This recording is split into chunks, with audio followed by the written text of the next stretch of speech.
My beloved child, before you hasten to take another step, I want you to quiet your heart and let the noise around you fall away.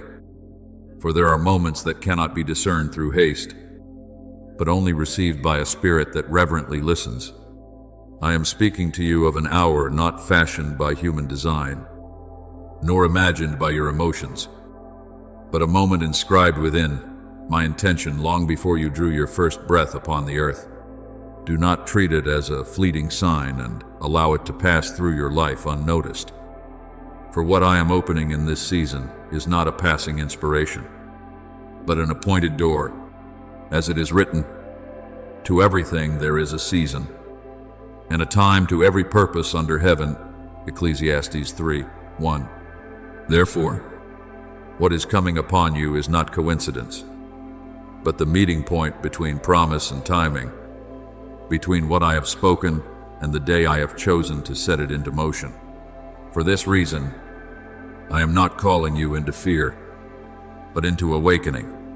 There were seasons when you were taught to wait, to take root quietly, to allow me to refine the hidden parts of you unseen by others.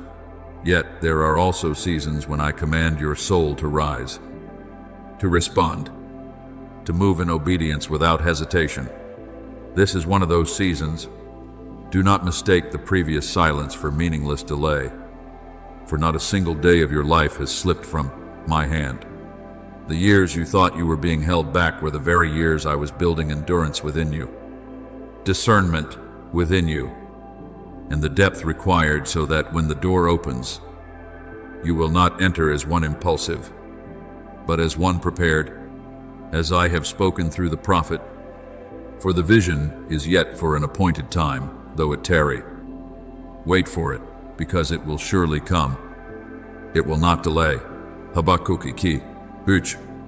This means that when I appoint my hour, no power can push it back, and no weakness in you can undo it, as long as your heart remains bowed before me. Do not think that what I am doing is merely adjusting a few outward details of your life. No, I am touching the foundation itself, altering your rhythm, separating you from old limitations and from the dust of weariness, delay, and self-doubt that once settled upon your vision. There were veils that obscured what I desired you to see, and old patterns of thought that caused you to hesitate before new doors. But now I am tearing away the former things, so that you no longer live confined within yesterday's narrow room. Remember that when Christ completed the work of redemption, it was not only an event upon the earth, but a shift in the spiritual order. Barriers that once divided no longer held the same authority. In the same way, limitations that once ruled over you will lose their dominion when you truly believe what I am now doing. For I am not the one who merely patches your life, I recreate it. And in the midst of this journey, let this word sink into the deepest place within you. Behold, I make all things new. Revelation 21:5. I do not only renew circumstances, I renew your heart, your vision, your response, and even the way you walk with yourself. Do you know why many souls stand before the day of open doors and yet still miss it? It is not because I have forgotten them, but because they have grown so accustomed to delay that when the appointed moment truly arrives, they no longer recognize the call. So today I remind you, do not slumber in the season I am awakening. Do not allow old disappointments to cause you to doubt the hand that is now at work. Do not say that you must see everything before you believe.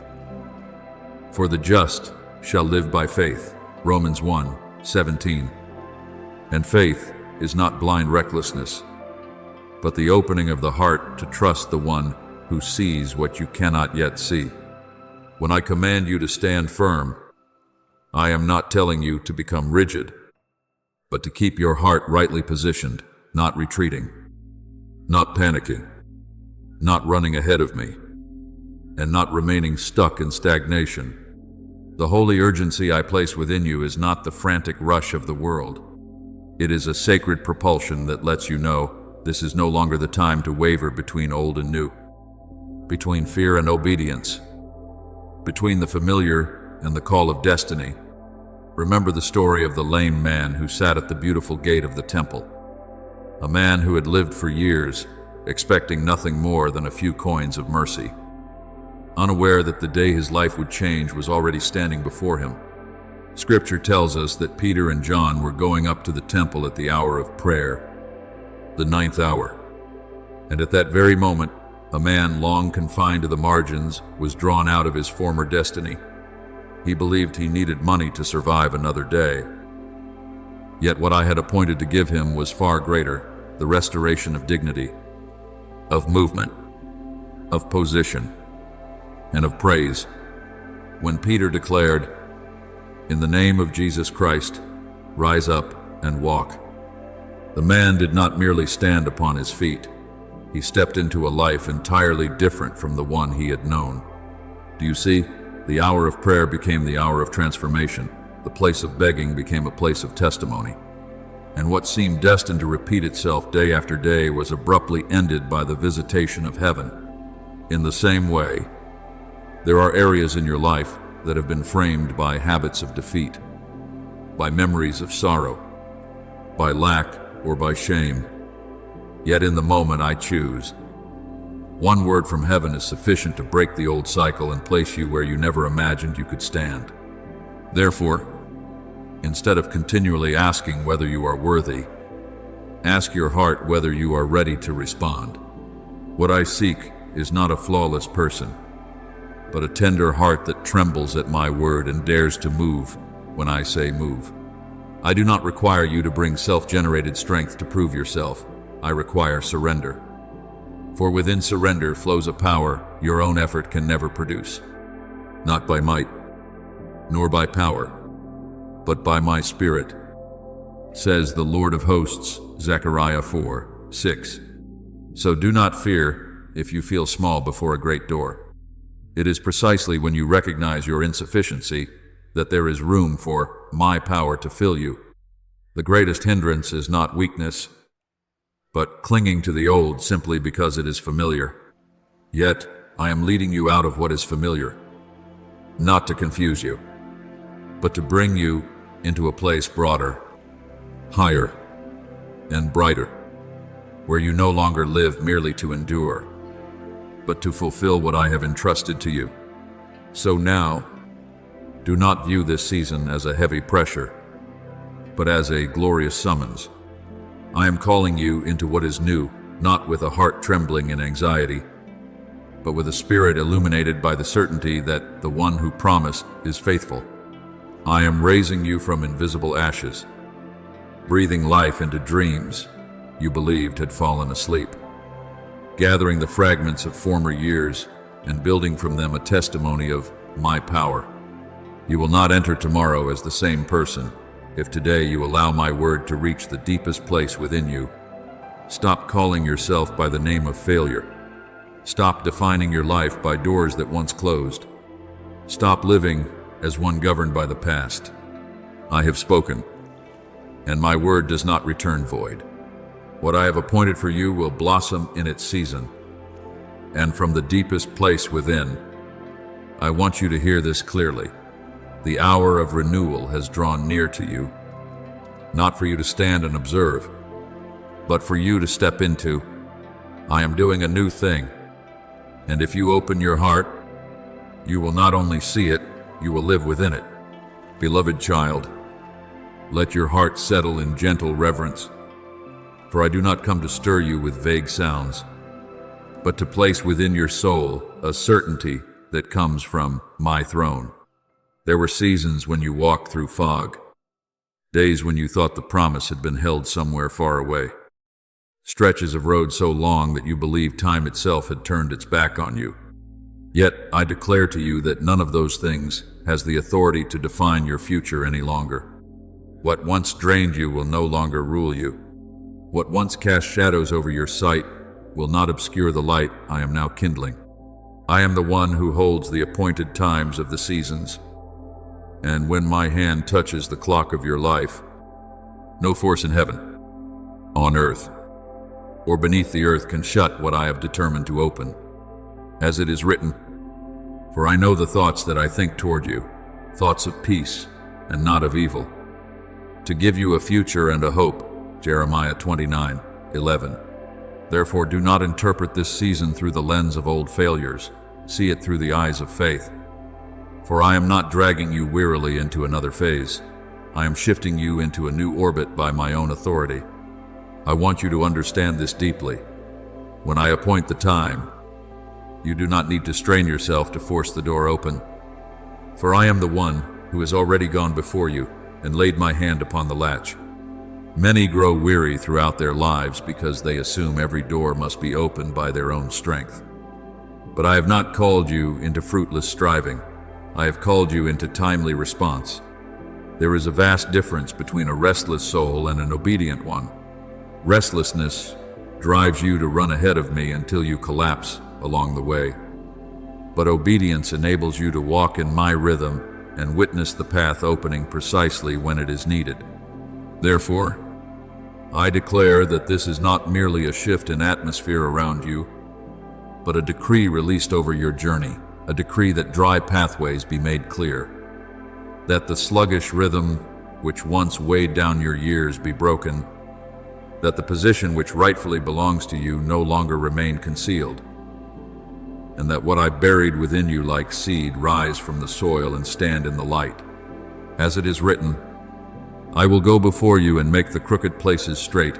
I will break in pieces the gates of bronze and cut the bars of iron. Isaiah 45:2.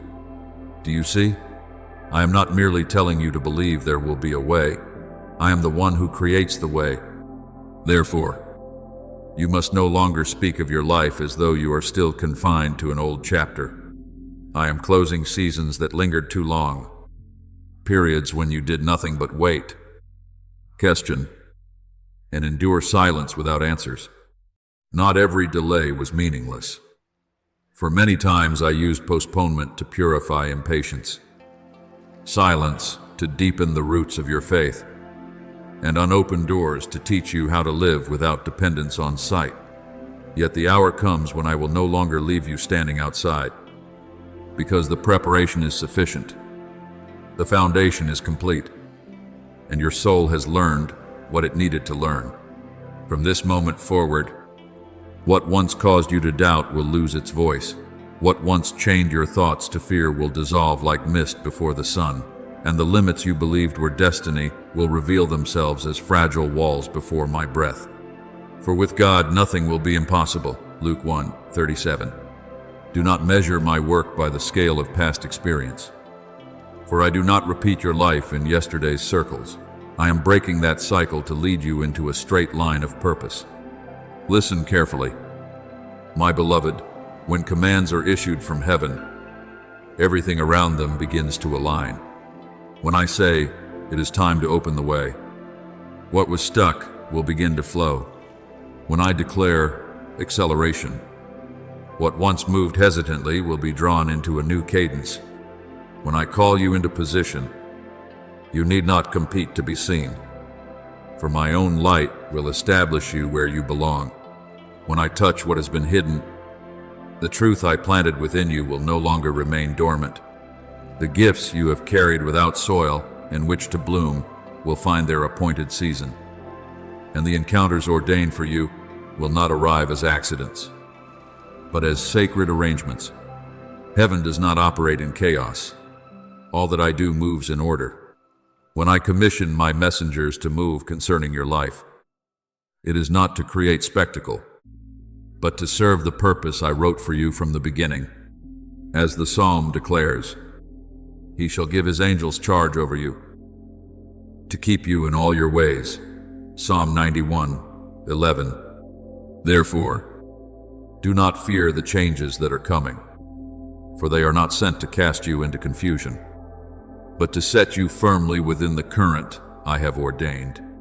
I also want you to remember a story that few pause to consider, yet it holds a key for this very season.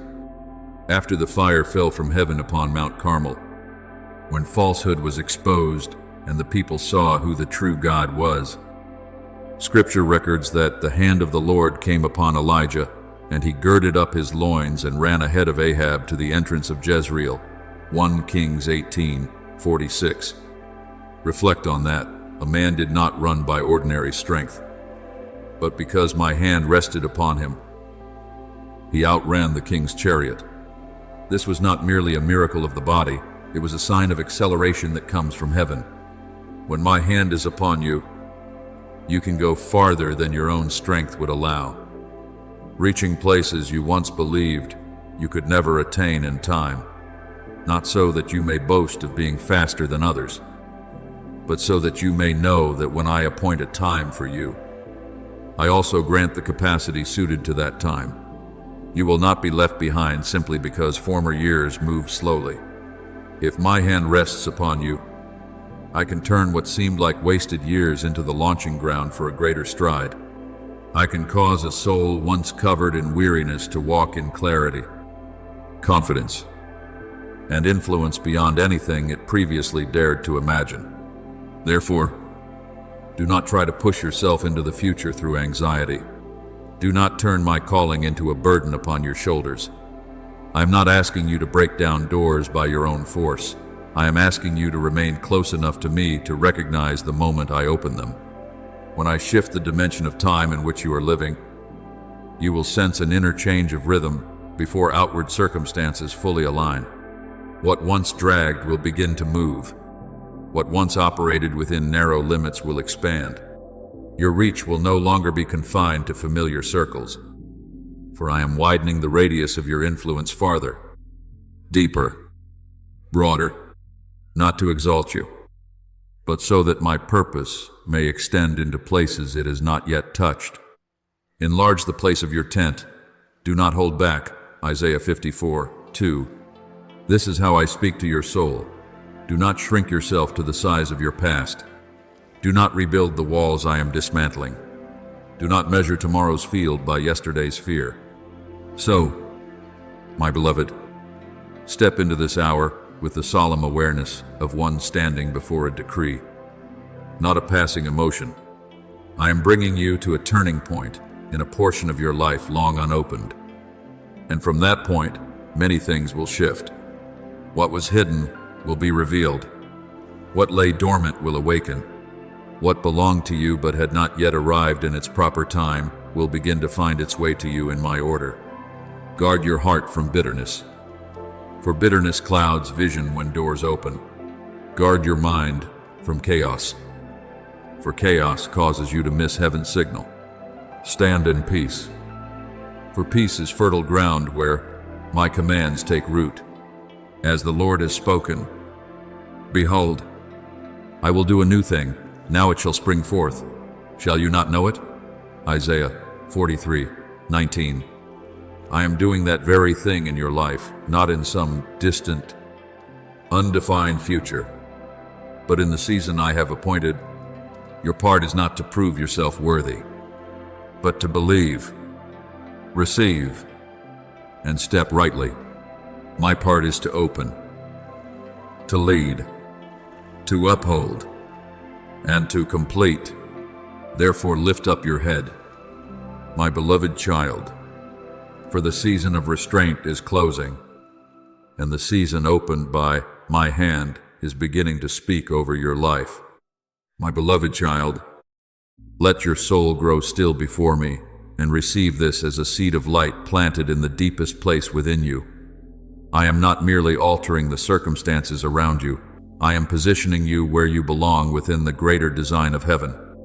Yet you must understand clearly, the place I appoint for you is not a seat of comfort, nor a stage upon which pride is stroked by the applause of men. It is a sacred standing, a strategic placement within the flow of my purpose for an entire generation. Some believe that when I elevate them, it means being displayed in the light for all to see. But often the most precious gift I give is not exposure, but placement. I do not raise you to become the center. I set you in position so that my will may be fulfilled through your life. As it is written, for we are his workmanship, created in Christ Jesus for good works, which God prepared beforehand that we should walk in them. Ephesians 2:10. Therefore do not look at your new role through the lens of the flesh, as though it were merely a change in function or circumstance. See it as a divine commissioning, where each step you take begins to carry weight beyond your personal story. I want you to know that what I initiate within you at the appointed hour will not end at the boundary of personal emotion or immediate benefit. There are commissions that, once opened, will touch people you have never met, territories you have never walked, and generations you will never physically see. In my sight, your life is not a fragment that drifts by and disappears. It is a link within a long chain of purpose. There are words I speak over one person whose echo resounds for years, like a small seed sown that later produces a harvest, feeding many who come after. For this reason, what I am doing is not small. I am not merely turning you to a new page. I am inscribing a chapter whose influence stretches farther than you presently comprehend. As I declared to Abraham, in you all the families of the earth shall be blessed. Genesis 12:3. A life that truly walks in obedience never touches only itself. When you stand in the position I have appointed, blessing does not stop with you. It flows outward and becomes a pathway through which others find light. So do not be alarmed when you sense something shifting within you, as though the old rhythm of life no longer fits your soul. This is not a sign of chaos. It is a change of current. When a river alters its course by the hand of its creator, old banks tremble, familiar ground cracks, and former pathways no longer appear the same. Yet this does not mean everything is collapsing. Often what you call instability is evidence that I am drawing you out of a place too narrow for your new assignment. Do not fear the acceleration that is coming, for it is not the pressure of the world demanding that you run to keep up. It is the wind of my spirit lifting your steps so that you move at the pace of the new season. The wind blows where it wishes. So is everyone who is born of the Spirit. John 3:8. You do not need to fully explain the wind before following its direction. You only need to know that if it comes from me, it will not tear you apart. It will carry you into the course I have ordained for you. I also tell you not to tremble before the new role, as though it were a heavy stone laid upon your shoulders.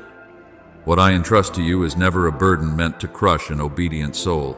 It is the true shape of the calling I placed within you from the beginning. For many years, you sensed that you were called, yet you did not fully understand what you were called to.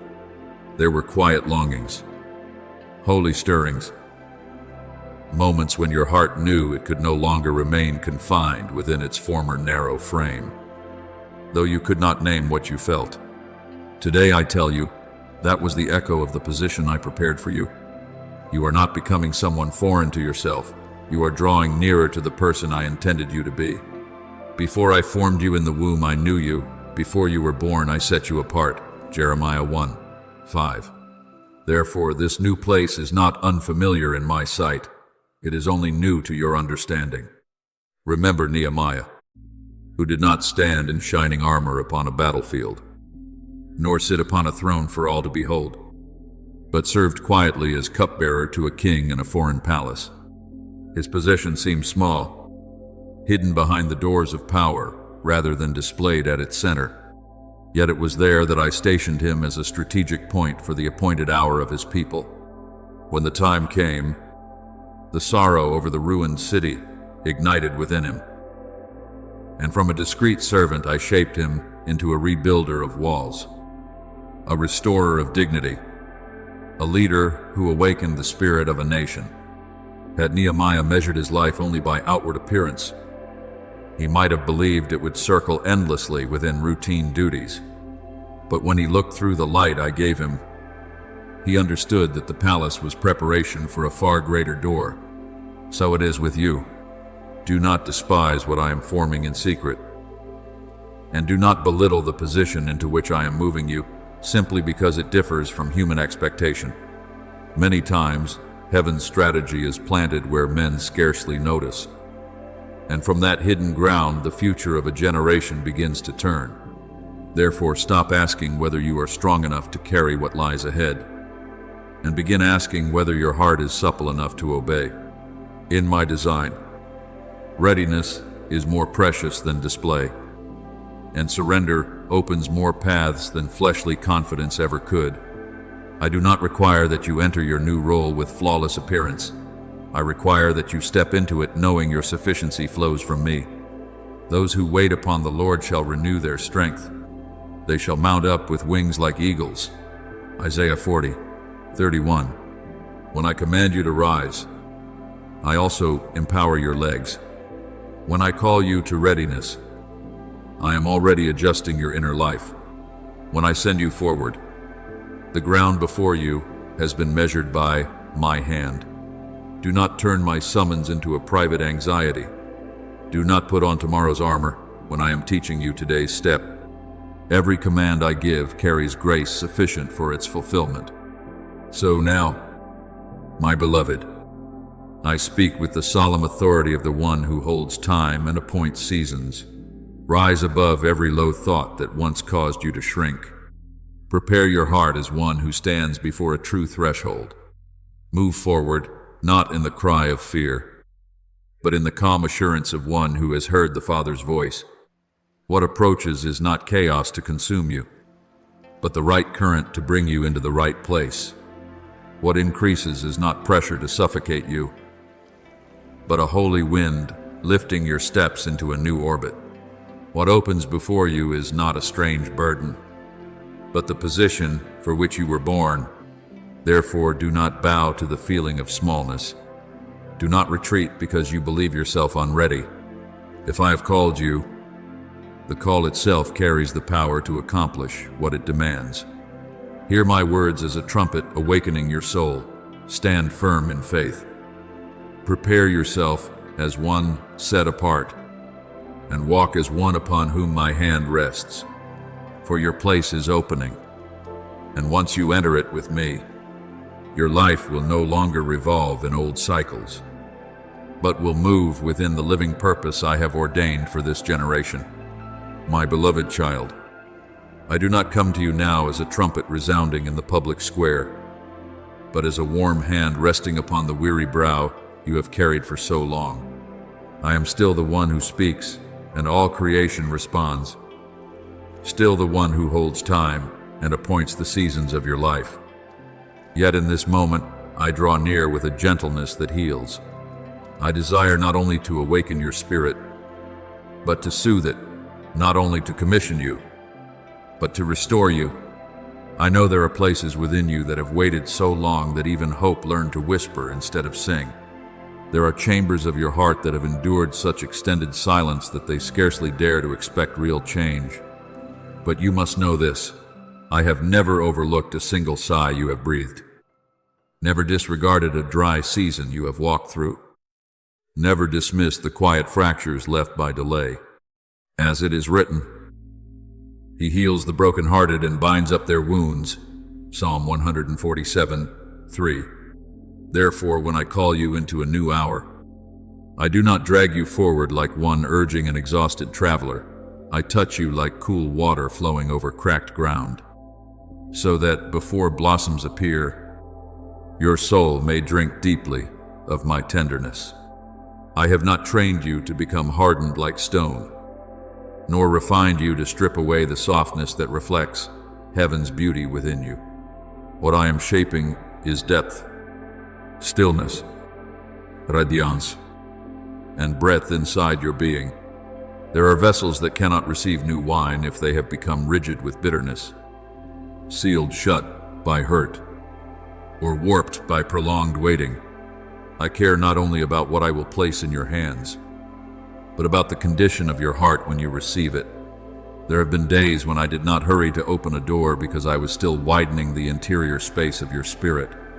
There were seasons when I withheld what you asked, not in neglect, but in preparation, so that when it arrived, you could carry it without losing peace, walk in it without shattering under pressure, hold it with humility and maturity. Remember this word: a bruised reed he will not break, and a smoldering wick He will not snuff out, Isaiah 42:3. That is how I deal with you. I do not approach your fragile places to condemn them, I come to lift them. I do not touch your wounds to deepen the pain, I breathe new life into them, so that where there were cracks, light will begin to shine through. So do not fear the subtle movement you sense within. Not every change from heaven begins with thunder. Sometimes it comes like the first breeze of a new season brushing across a dry field, quiet, yet enough for the earth to know the old season is ending. Sometimes it arrives like the soft light of late afternoon pouring through a window, not harsh, yet sufficient to redraw the shape of the room. Sometimes it is like water threading through stone, so gentle one might call it small, yet persistent enough to carve a passage where none seemed possible. Understand this: my power is not revealed only in dramatic upheaval. It is also revealed in gentleness that can redirect a soul. When Elijah stood upon Horeb, the great wind that tore the mountains was not where I manifested myself. The earthquake was not my chosen sign. The fire was not my final declaration. After them came a still small voice, 1 Kings 19:12. And there I made myself known. That story is not merely for remembrance. It is a key for this hour. After the storms you have carried within, I do not need to arrive with another shaking. I may come with a voice quiet enough not to crush you, yet authoritative enough to rebuild your entire life from the inside out. I know there have been times when you wondered why you still feel weary, even though you believe. Why you still ache, even though you pray. Why your heart sometimes feels dry, even while you strive to remain faithful. Do not be ashamed of that. A tired soul is not a failed soul.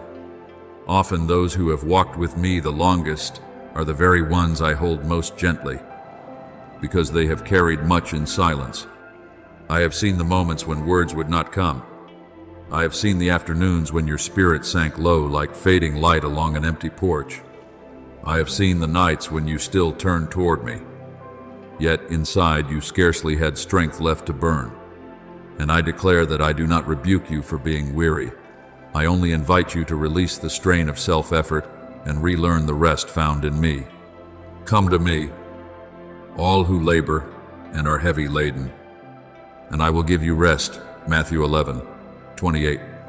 That promise is not addressed to some distant crowd. Today, I speak it personally to you.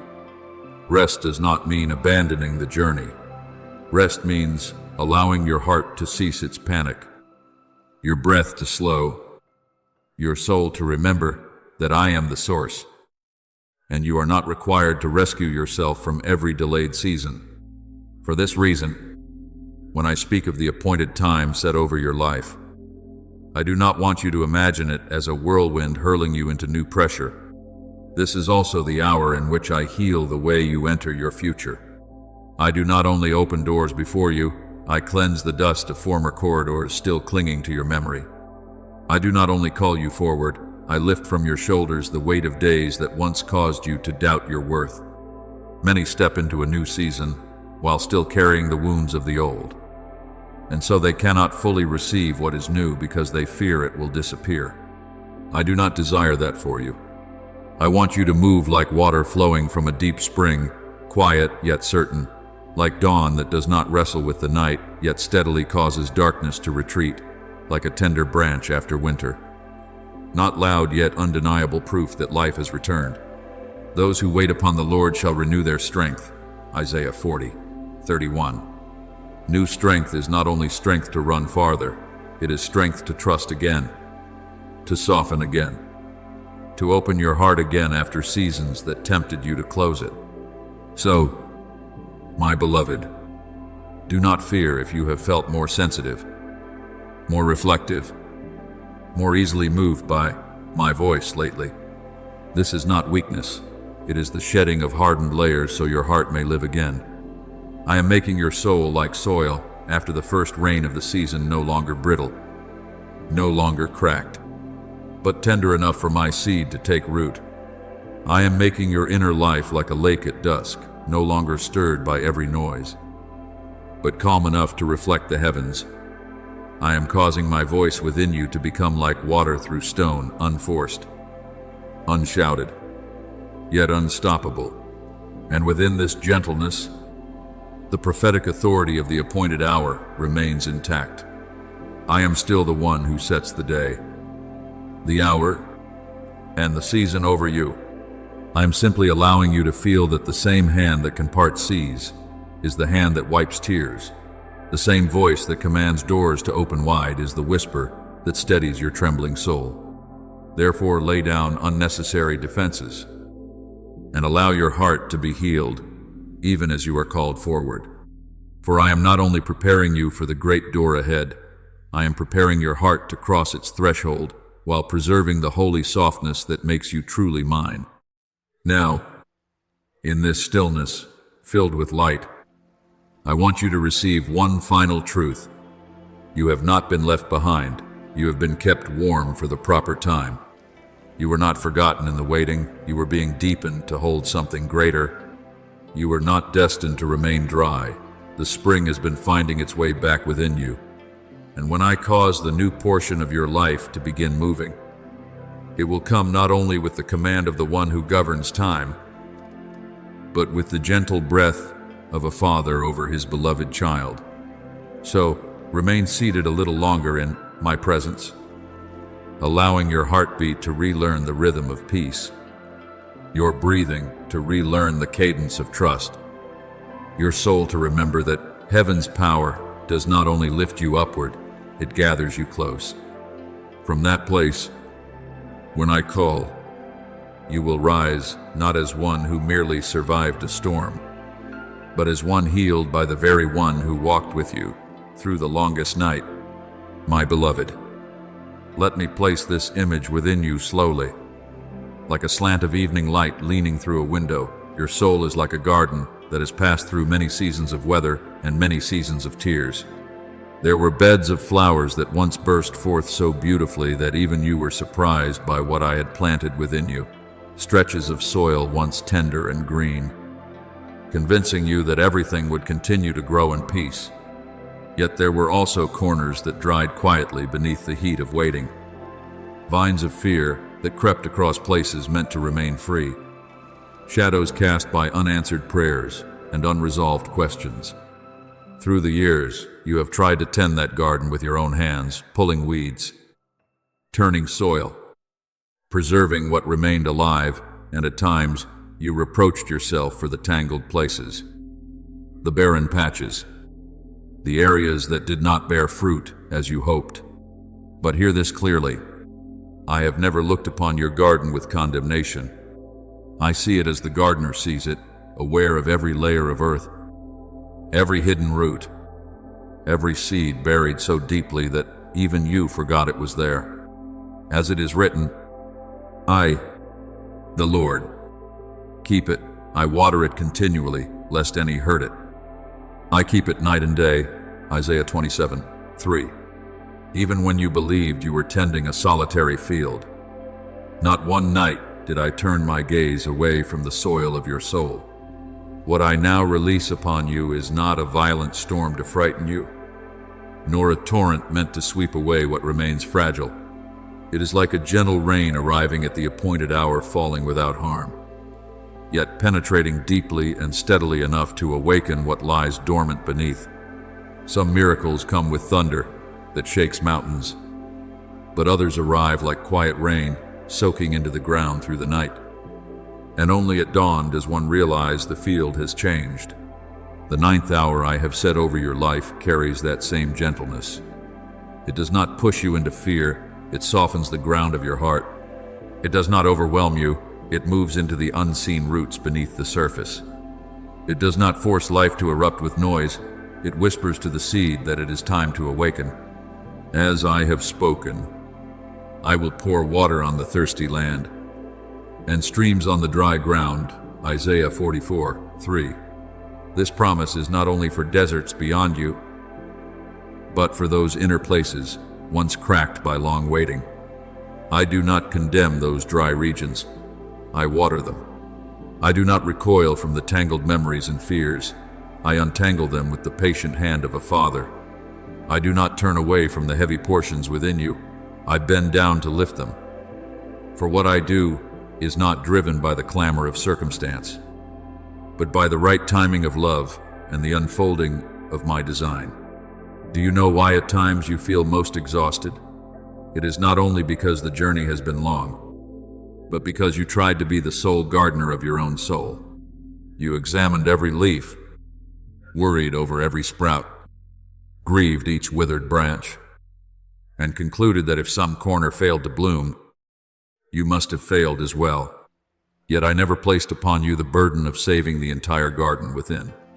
I simply invited you to open the gate and let me enter. There are roots buried too deep for your hands to reach, stones lodged too firmly for your strength to lift, seeds you assumed were dead that you do not possess the power to revive. Only I can do these things. Only I know when to prune and when to leave untouched, when to water and when to wait, when to summon spring and when to allow winter its work. He determines the number of the stars. He calls them each by name. Psalm 147:4. If I remember every star in the heavens, would I forget a single fragile shoot within your heart? So stop judging yourself with the harshness born of fear. Unopened buds are not proof of worthlessness. Sometimes they are simply waiting for their appointed season, and that season is nearer than you imagine. Let me remind you of a story whose beauty many overlook. When dispute arose over whom I had chosen, Moses was instructed to place the staffs of the tribes before me in the sanctuary. Each staff was merely a dry branch, severed from its root, lifeless by every human measure. Yet by morning, Aaron's staff had not only sprouted but blossomed and borne almonds. What seemed impossible occurred in the silence of the night, not by human hands, but by the power of the one who chooses and gives life. Do you see? I am the God who makes dry wood bud, who turns what appears finished into living evidence of my selection. There are areas within you that you have labeled late, ruined, beyond hope. I do not name them as you do. If my hand rests upon something, it can break forth even where only barrenness was expected. Therefore, do not be ashamed of what once withered in you. I do not use that withering as a sentence. I use it as the stage upon which my restoring power becomes unmistakable. And my beloved, when my gentle rain begins to fall, life does not always appear instantly on the surface. Sometimes roots awaken first. Sometimes the soil must soften. Sometimes hardened layers must gradually dissolve. Sometimes the weeds of anxiety must be pulled up handful by handful. This does not mean nothing is happening. It means much is occurring beneath what your eyes can see. A seed buried in darkness is not dying. It is preparing for a new form. Those who sow in tears shall reap with songs of joy. Psalm 126:6. I know you have sown through tears, remained faithful in seasons without visible fruit, continued praying when echoes seemed silent. I have seen it all. Not one tear has fallen uselessly upon my ground. Many times those very tears became the first moisture that softened soil you thought had sealed shut forever. So I invite you to stop viewing your soul as a flawed structure deserving rebuke, and begin seeing it as a garden tended by the one who knows which season belongs to which plant, what light each tender shoot requires, how much water each type of soil can bear. You need not panic because everything does not bloom at once. In my garden, some flowers open at dawn. Others release fragrance at dusk. Some seeds lie still through cold months and then suddenly rise when the appointed rain touches them. I do not measure life by human speed. I measure it by perfect timing. He has made everything beautiful in its time. Ecclesiastes 3:11. That is not a vague comfort, but the rhythm of my work. What I am doing within you is neither delayed nor late. It is unfolding according to heaven's clock, and because it is rightly timed, it does not need noise to prove its importance. So now, breathe more slowly and allow your heart to rest in this truth. I do not come into your garden searching for new reasons to accuse you. I come to water it. I come to trim away vines that never belonged to you. I come to lift branches that have grown heavy. I come to summon light into corners long forgotten. I come to whisper to fragile roots that they have never been abandoned beneath the soil. And when you sense within yourself a softening, a quiet warmth, a slender yet real thread of hope, do not dismiss it. That may be the rain I promised. That may be the moment when seeds you believed had no future begin to stir in silence. Let me tend the rest. Let me be the gardener of your soul once more. Then you will see. What was dry will grow moist again. What was tangled will open. What was heavy will grow lighter. And your entire garden will be changed not by a violent storm, but by my timely gentleness, the gentleness that carries power strong enough to awaken what has long slept. My beloved, I want you now to look back over the path you have walked, not through the weary eyes shaped by unanswered days, but through the light of truth, gradually covering every former season. There were years when you stood and saw no movement beneath your feet, prayed and heard no door swing open, held integrity while everything around you seemed slower than you desired. Many times you carried unspoken questions. Does heaven truly see me? Is this quiet perseverance remembered? Will the tears hidden behind my smile ever be touched? And I speak to you with the tenderness of a father who knows every tremor within your heart. Not one day have my eyes departed from you. As it is written, the eyes of the Lord are upon the righteous, and his ears are open to their cry. Psalm 34:15. You were never lost in the crowd of the world, never swallowed by the shifting tides of time, never set aside at the edge of my purpose. Even when you could not discern my footprints beside yours, I was there, silently bearing what you believed you carried alone. I know there were seasons when you walked as one navigating through early morning mist, each decision heavy, every turning weighted with fear of choosing wrongly, straying from the path, or spoiling something sacred. There were nights when you lay still, while inside you felt like a sky thick with unfallen rain, emotions gathering without forming complete prayers. There were moments when you felt so small that your inner voice seemed to dissolve into vast emptiness, unheard and unseen. But let this truth settle into the most wounded places within you. I do not measure you by outward composure. I look into the hidden chambers of your heart. Man looks at the outward appearance, but the Lord looks at the heart. 1 Samuel 16:7. I have witnessed the battles no one else knew. I have seen your faithfulness on days without applause. I have watched you continue stepping forward when strength was thin. Before me, that is not small. Many remain steady only while light shines upon them. But you have learned to stand when promise alone illuminated your path. Therefore, when I say that you are ready, I do not speak as the world speaks. I do not declare you ready because you no longer tremble, no longer fear, no longer carry places that still require healing. I do not wait for you to become flawless before naming a new season over your life. If I used only those who never shake, very few would be chosen. If I opened doors only for those who consider themselves complete, grace would no longer be grace. I call you ready because through seasons you did not understand. You did not release my hand. I call you ready because when you might have closed yourself off, you chose to remain tender instead of hardened. I call you ready because you have learned a lesson that many strong in the flesh never learn, the lesson of being led. As it is written, God resists the proud, but gives grace to the humble. James 4:6. It is this softness, not outward certainty, that makes fertile soil for what I am about to plant. Hard ground may preserve its surface, but it cannot receive seed. Soil softened by rain opens to welcome life. Remember Hagar in the wilderness. driven into a place without visible path, carrying her child in the bitterness of one who felt pushed outside a greater story. That desert held nothing but sun, sand, and the limits of human strength. She laid her son down and withdrew a distance, unable to watch what she feared would come. It was the picture of a soul at its end, a heart that could do nothing but weep.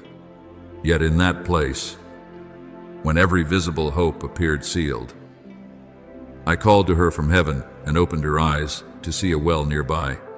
She named me El Roy, the God who sees, because she realized that even in the wilderness, she was never invisible before me. My beloved, that story is not merely an ancient memory, it is testimony for you today. There have been seasons when you, too, sat in a desert of unanswered questions and wondered whether you had been forgotten. But I remain El Roy, the one who sees. I see before you speak. I see when you can only sigh. I see even when your faith feels incomplete. And if I opened a well for Hagar in the wilderness, I know how to open a spring for you in the place you once thought was only barren ground. So stop interpreting your tender heart as weakness. The world teaches that survival requires hardness, walls, and stone-like defenses to avoid further pain. But I did not create you to become cold stone. I formed you to be soil that receives rain, a garden that bears fruit, a heart that responds when I touch it. A wounded soul that remains soft before me is more precious than a soul that believes itself strong, yet has sealed every entrance. What pleases me after all these years is not that you never grew weary, but that in your weariness you did not choose bitterness as shelter. I call you ready not because you understand everything, but because you still allow me to teach you. Blessed are the meek, for they shall inherit the earth. Matthew 5:5. The meek are not weak and undefined. They are those strong enough to place their strength under my direction. And you, through many fractures yet refusing to close your heart, are stepping into that very beauty. So the new season I am opening does not require you to enter wearing armor forged from artificial perfection. I do not need you to prove your worth through achievements, polished appearances, or an image without blemish. I call you to step forward with the honesty of one who has been formed through silence, through waiting, through nights no one else understood. Those seasons were not wasted. They sent your roots deeper. They trained your eyes to look beyond surfaces and to discern my presence. They taught you that true strength is not found in gripping everything tightly, but in being held by me.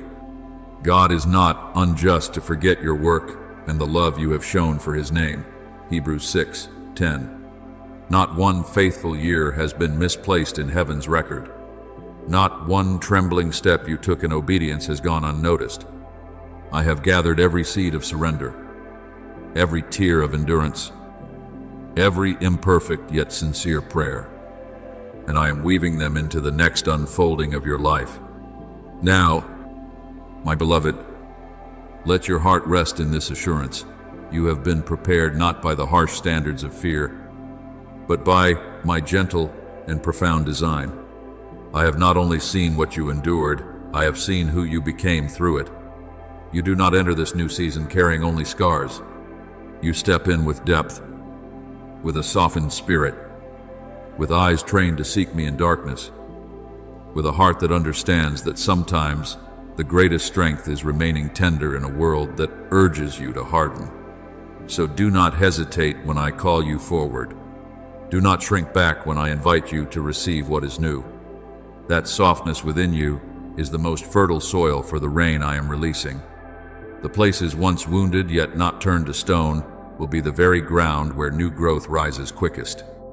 Lift your head, my beloved, for I have seen you, guarded you, prepared you, and now, with a father's love and the precision of the one who appoints seasons, I tell you, you are ready to bloom in the time I have ordained. And now, I want you to see yourself through another image, not to trouble you, but to reveal how I am working in your life. You are like a vessel that has weathered many storms and was drawn ashore for rest. To outside eyes, the hull appears intact, standing quietly as though nothing remarkable has occurred. But I know every fiber within the marks left by wind, the fatigue from long voyage, the grooves carved by night spent resisting the pull of sinking. I do not deny those marks. I see them. I understand them. I do not regard them as signs of ruin, but as testimony that you have traveled farther than you realize. When you pass through the waters, I will be with you, and through the rivers, they shall not overflow you. Isaiah 43:2. If you crossed former waters, it was because I was there, even in moments when my presence felt distant to you. I do not come to you with a whistle of urgency, driving you back into the sea at once. I am not one who tests you by casting you again into storms, while the wood of your vessel is still drying from the last waves. My call is first an announcement that the waters have risen, not waters of frenzy, but waters of appointed time, not waves of panic, but the current of the right season. You are not required to drag the heavy hull of your life across hardened sand by strained willpower. You do not need to prove you are strong enough to sail again. When I decree that the waters rise, the waters themselves will lift you. When I move the tide, the current will slip beneath your keel, gently separating you from the ground that once held you in place. As it is written, the river of God is full of water. Psalm 65:9. That river does not only nourish fields, it also lifts what has rested too long on shore. I do not force you from the sand by pressure. I soften the sand with water. I do not pull you with ropes. I raise you with the tide. And when you feel the first movement beneath you, do not fear. It is not the trembling of danger, it is the lifting of right timing. My beloved, what I require from you in that moment is not muscular strength, but the softening of trust. The vessel need only yield to the water, not resist, not clutch the shore out of fear of leaving what is familiar. Often what keeps you stranded is not the sand beneath, but the reluctance to depart from shallow safety. I declare that the old shallow waters are no longer your portion. You have remained there long enough. You have learned what was necessary. You have rested until the inner beams were strengthened by my presence. Now, as the waters rise, I do not call you to run, I call you to believe. Be still and know that I am God. Psalm 46:10. That stillness is not passivity. It is the posture of a soul aware it is being lifted, not pushed. When the water touches the base of your vessel, you will sense an elevation not generated by your own effort. That is how I move you into new positioning, not by coercion, but by support, not by shouting, but by the quiet motion of authority. Understand this clearly. The acceleration I bring does not resemble the kind that causes hearts to race in alarm. The world's acceleration demands that you outrun your strength, juggle endlessly, prove your worth, prevent everything from collapsing. My acceleration is like dawn spreading across a field. The sun does not shout for crops to grow, it simply shines, and growth unfolds in proper rhythm. When I accelerate your life, you will not feel shoved. You will feel relieved of unseen weight. As it is written, my yoke is easy and my burden is light. Matthew 11:30. If what you believe comes from me leaves you breathless with strain, you have mistaken my rhythm. For when I open many things at once, I also enlarge your heart to contain them without fracture. When I place multiple opportunities before you, I also infuse peace within you so that you may step without confusion. You will recognize heaven's acceleration by signs, unlike worldly pressure. You will walk more, yet not feel drained. You will accomplish more, yet retain inner rest. You will receive more, yet not be overwhelmed by responsibility. This will not occur because you have suddenly become extraordinary, but because you are no longer relying on yourself alone, not by might nor by power, but by my Spirit, says the Lord. Zechariah 4-6. When my breath moves through you, it does not exhaust you, it lightens you. Just as a vessel once afloat no longer drags against sand but is carried by the current beneath, so friction decreases and weight is distributed. You remain the same vessel, yet the environment has changed. It is this new environment, an atmosphere of grace and right timing, that makes movement feel natural again. If at times you feel unsettled because several doors open at once, do not assume you are about to be swept into disorder. Remember the disciples who fished all night and caught nothing, yet at my word, cast their nets once more. The catch was so abundant the nets nearly tore. That was acceleration born of timing, not of their previous striving. They did not change their skill, they changed the voice they obeyed. In the same way, when I say the waters have risen, you need not alter your nature, you need only yield to my rhythm. At the appointed hour, emptiness can turn to abundance in a single moment. So, my beloved, cease dragging yourself across the sand with weary determination. Stop interpreting the scars along your hull as proof that you can no longer sail. Those marks are not weakness, they are the record of survival and growth. I, who was with you in every surge of past waves, now tell you, the water has risen enough to carry you. You do not push yourself into the sea, I bring you. You do not force acceleration, I release light that causes all things to unfold in proper cadence. Keep your heart soft, like wood sensing the touch of water beneath it. Trust the unseen lift supporting you, and allow me to complete the rest. When you enter acceleration born of my breath, you will no longer live by strain but by support. That is how I lead you into your place gently, firmly, at the right time, and in peace. My beloved, I now seal this commissioning not as a fleeting echo, but as an imprint upon your soul.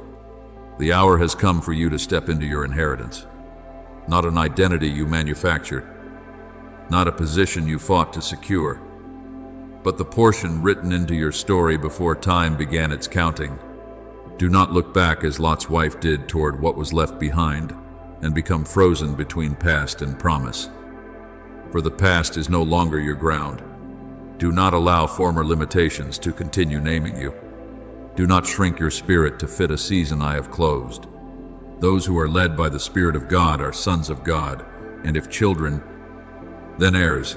Romans 8:14. Shurtzi, you are not surviving scraps. You are entrusted with a portion. Understand this clearly. Inheritance is not privilege for display, but stewardship for purpose.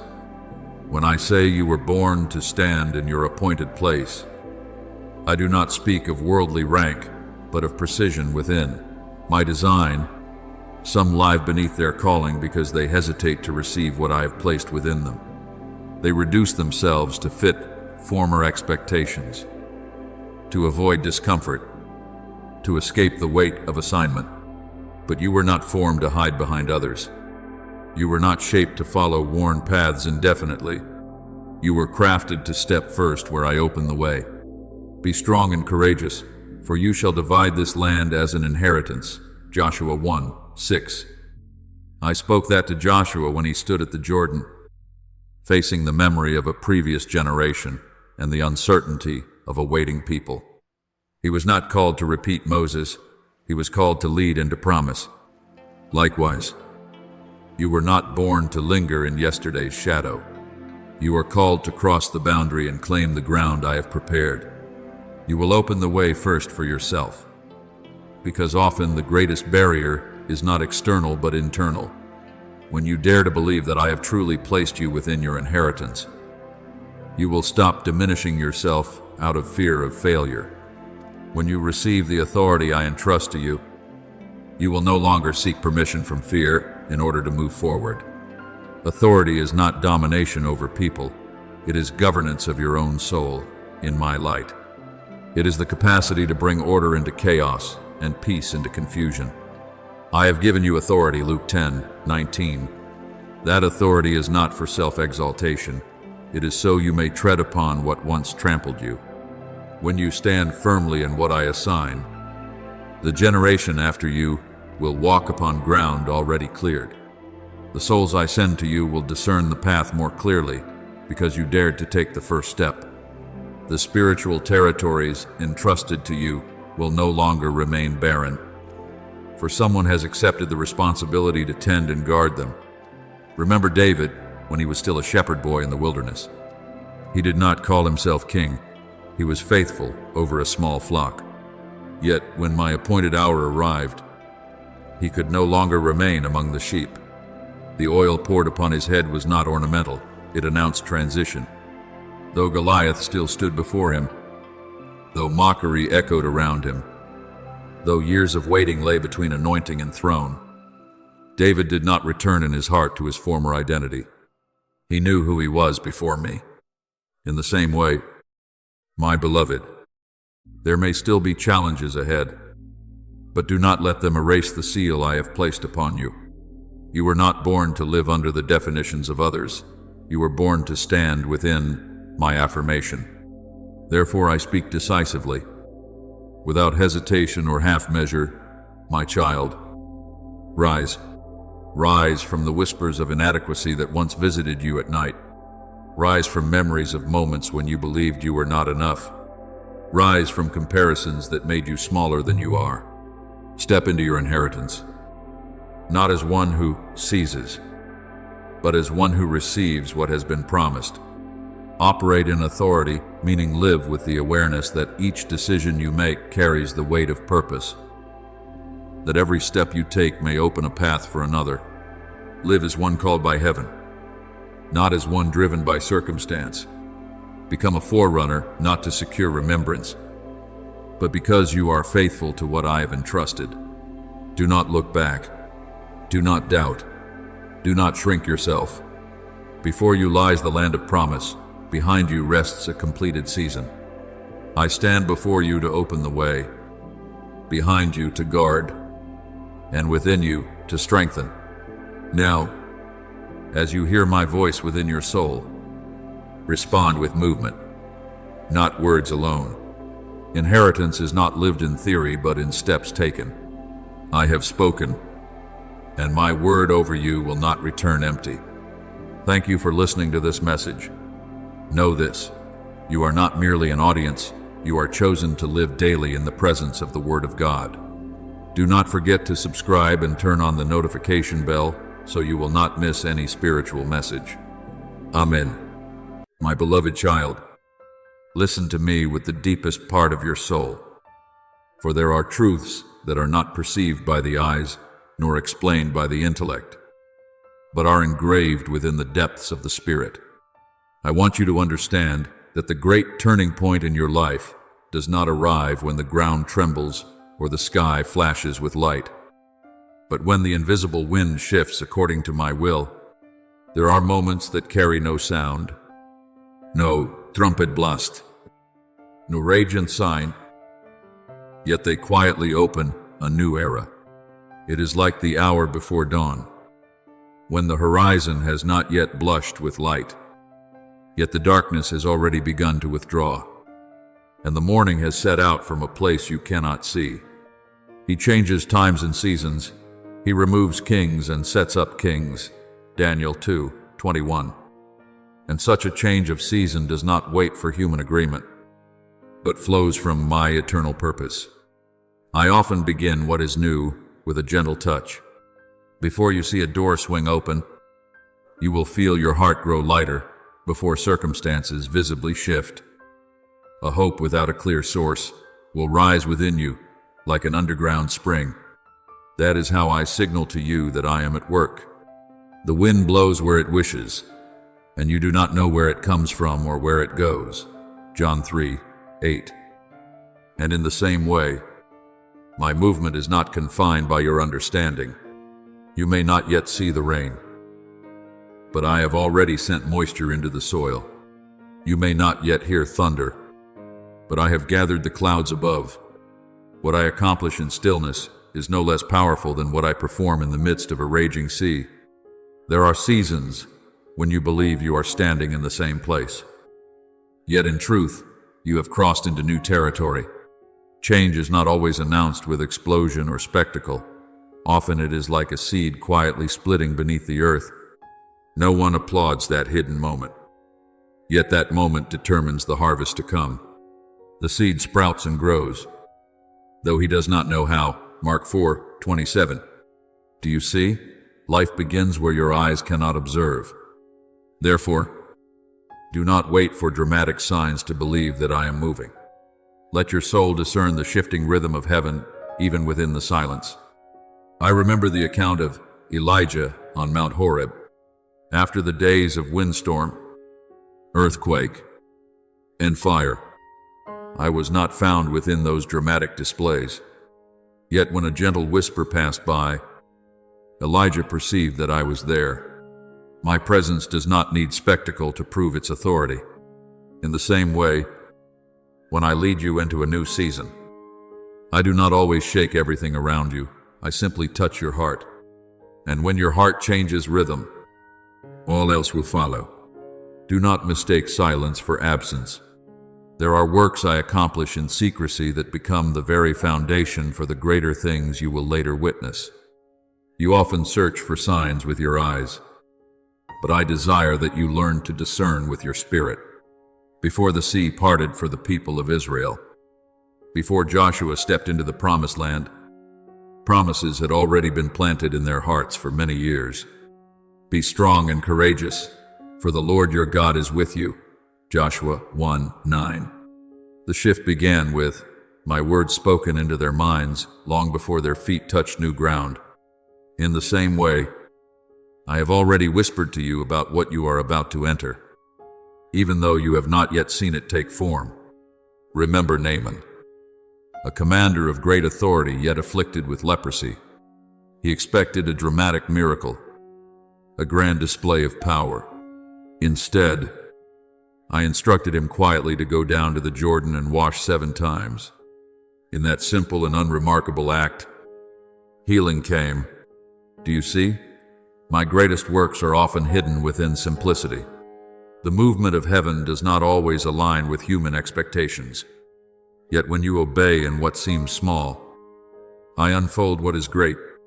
Beloved, when I change seasons in your life, the first thing you will sense will not be explosive strength, but an unusual peace, the peace of God, which surpasses all understanding, will guard your hearts and your minds. Philippians 4:7. That peace is the sign that the wind has shifted. It is like parched soil suddenly sensing moisture seeping into its fibers. Even while the sky above still blazes with heat, your soul will know before your eyes can confirm. This is my gift to you, so that you will not be unsettled when circumstances do not immediately reflect what I have already begun. Do not fear quiet seasons. Do not assume that because you see no outward movement, I am inactive. Such seasons are when I reposition you. I arrange details you cannot perceive. I realign connections. I open doors from afar long before you approach them. The Lord goes before you. He will be with you. Deuteronomy 31:8. You never step into a new season that I have not already prepared. Therefore, when you sense a subtle shift in your spirit, when you find yourself no longer bound by old anxieties, when faith rises without visible evidence, know that I am redirecting your path. Do not wait for thunder to believe. Believe in the whispering wind. Do not wait for the sea to part before you move. Move when I speak, for it is within peace that I exercise absolute power. And when you look back, you will realize that everything began to change in the very moment you simply sensed the faintest stirring, yet it came from heaven. My beloved child, incline your heart toward me, for there are words that do not come to frighten you, but to awaken you from hesitation. There is a moment I appointed long before you knew you existed. And when that hour strikes, no latch will be able to hold the door shut. No darkness will be thick enough to conceal what I bring into the light. What I open, no one can shut. And what I shut, no one can open. Revelation 3:7. What was once sealed will unfold like a bud meeting the sun. What was hidden in silence will step into the open square. What was restrained will move forward without resistance.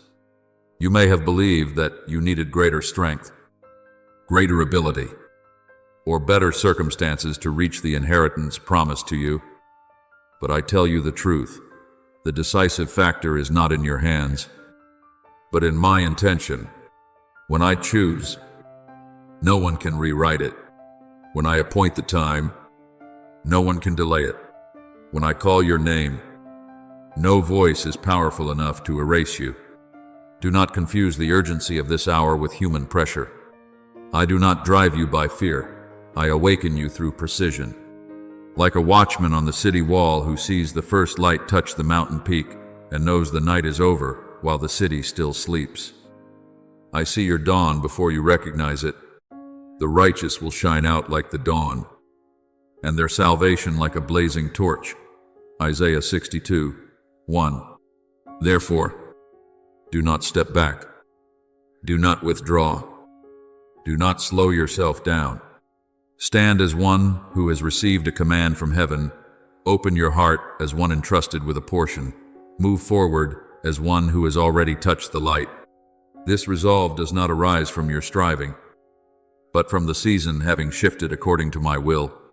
You once thought you were not ready. You looked at what you lacked and questioned whether you were sufficient to carry what I promised. But I ask you, who placed the calling upon you? Who inscribed your name within the design? You did not choose me, but I chose you and appointed you.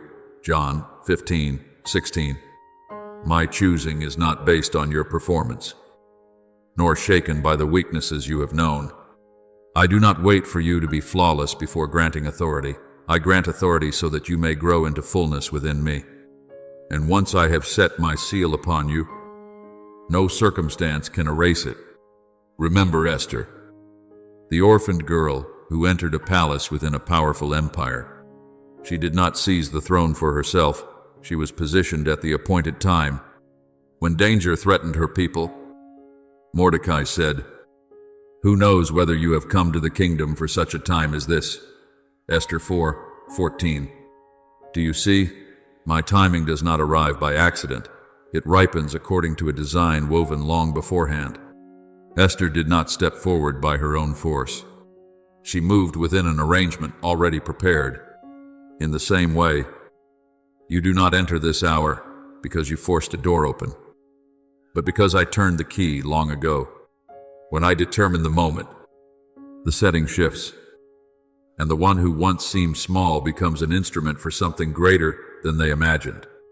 I tell you this, on the day I have appointed, the heavens do not remain still. What is unseen begins to move. The angel of the Lord encamps around those who fear him and delivers them. Psalm 34:7. You are not alone as you step across a new threshold. The forces I commission operate with greater clarity and directness, guiding you to the right place, the right people, the right position. This is not a distant promise or a vague possibility. It is the present moment arriving. When I declare that the hour has come, currents shift, winds change direction, and you yourself are repositioned. Yet I also remind you, do not walk as one who hesitates. Do not cling to what I have told you to release. Do not doubt what I have already confirmed. Delay is no longer your portion, for the season of delay has closed. What once blocked your path will dissolve like mist before the rising sun. The Lord will fight for you. You need only to be still. Exodus 14:14. You are not required to move mountains by your own strength. You are only called to stand where I have placed you. When the Israelites stood before the Red Sea, they had no bridge, no vessel, no escape plan. But when I spoke, The waters parted, not because they were powerful, but because the appointed time had arrived. Therefore, beloved, receive this hour with wholehearted trust. Let your heart open like a door whose bolts have just been removed. Let your steps be firm like one who knows they are being led. I am not saying perhaps, nor someday. I am saying now, when I call your name in the appointed hour, no one can conceal you. No one can slow you. No one can obstruct what I have decreed. The decisive factor does not lie in your effort, but in my intention. And when you look back, you will understand that all your waiting was preparation for this precision. The days that seemed delayed were the days I was arranging every detail. The moments you thought you were restrained were times I was protecting you from stepping out of rhythm. Now that I declare the time ripe, you no longer need to chase the future. You simply need to step into it. For when I determine the hour, the heavens shift. When I open the door, the path becomes clear. When I call, you are established. And in that transformation, you do not merely enter a new season, you become a new person within me. My beloved, when you look back upon the paths that felt covered in thorns, you will see something astonishing. The very place where you thought you were about to break was where I was quietly laying your strongest foundation. The growth of your soul was not born in days of warmth and ease, but in long nights when you held yourself upright by a thread of faith. I never took my eyes off you in those hours. When you sat in silence at your desk, burdened by unanswered questions. When you opened your eyes each morning with a heaviness pressing upon your heart, I was there. I will never leave you nor forsake you. Hebrews 13:5. Not a single sigh escaped you without my hearing it. Not a single tear fell without my counting it. You believed you were alone. Yet I was building within you a structure the world could not see. I know there were nights when you clung to only the faintest glimmer of hope, a fragile thread of faith keeping you from surrender. And within that very smallness, I was accomplishing something vast. My power is made perfect in weakness, 2 Corinthians 12:9. You believed you were growing weaker, yet in truth, you were being strengthened. Each time you chose what was right while your heart was weary. Each time you continued forward, though, your legs trembled. I added another beam to the inner framework of your spirit. That structure was not formed in applause, but in the quiet endurance of faithfulness. When the new season unfolds, you will not collapse under its weight, because the sinews I formed within you were tempered in the fire of testing. There were seasons when you felt buried, like a seed hidden beneath heavy soil, without light, unseen and unrecognized. You wondered whether I had forgotten you amid the countless movements of life. But I tell you now, you were not hidden to be neglected. You were hidden to be preserved. Unless a grain of wheat falls into the ground and dies, it remains alone. But if it dies, it produces much fruit. John 12:24. The seed must remain in darkness before it reaches the light. Roots must deepen before the trunk can rise. You did not perceive that preparation. Yet I saw every root in your soul anchoring more firmly each time you wept, spreading wider each time you forgave, and growing stronger each time you refused to quit. Remember Joseph, from radiant dreams to a dark pit, from a robe of many colors to chains in prison. He could have believed his life was buried. Yet it was within confinement that I shaped his leadership, his discernment, and his steadfast heart. You intended to harm me, but God intended it for good. Genesis 50:20. What others labeled as failure became the foundation of elevation. In the same way, the days you thought you had reached the bottom were not your ending, but the excavation of deeper foundations so you could carry greater responsibility. I saw you in each fragile moment. I saw when you stood at the crossroads of giving up or continuing to believe. and you chose faith. I saw when you could have turned away, yet you turned back toward me. I saw when you no longer had strength for long prayers and could only whisper, "Hold me." And I did. Those who trust in the Lord are like Mount Zion, which cannot be shaken. Psalm 125:1. You did not feel like a mountain, yet your steadfastness was growing day by day, quietly formed through every trial. There were times when you felt left behind, as though others were stepping into the light while you remained in shadow. But that shadow was not punishment. It was a greenhouse where I cultivated deep roots. A tree that grows tall without strong roots will fall when the winds rise. I kept you hidden so your roots could drive deep into the soil of faith. And when the strong winds of a new season begin to blow, you will not be uprooted. For your foundation was established in the days no one saw. Do not be ashamed of your tears. Do not diminish the hours when you believed yourself to be weak. It is precisely through those moments that I form true strength within you. Strength is not the absence of falling, but the willingness to rise again. Strength is not the absence of fear, but the courage to continue walking despite it. Each time you chose to stand when you could have remained down, I etched endurance deeper into your soul, an endurance no storm can undo. Therefore, when the new season unfolds, you will not enter it as one untested. You will step forward as one refined. You will stand as one who has endured long nights and knows that dawn is real. Within you is the firm framework I quietly constructed, a structure not easily fractured, not easily shaken. And when others see you steady under pressure, they will not realize that such strength was forged in the nights you felt most fragile. Beloved, do not interpret your past days as failures. See them instead as the training ground of your spirit. Every trial was a discipline. Every tear allowed another root to press deeper. I did not abandon you, I was preparing you.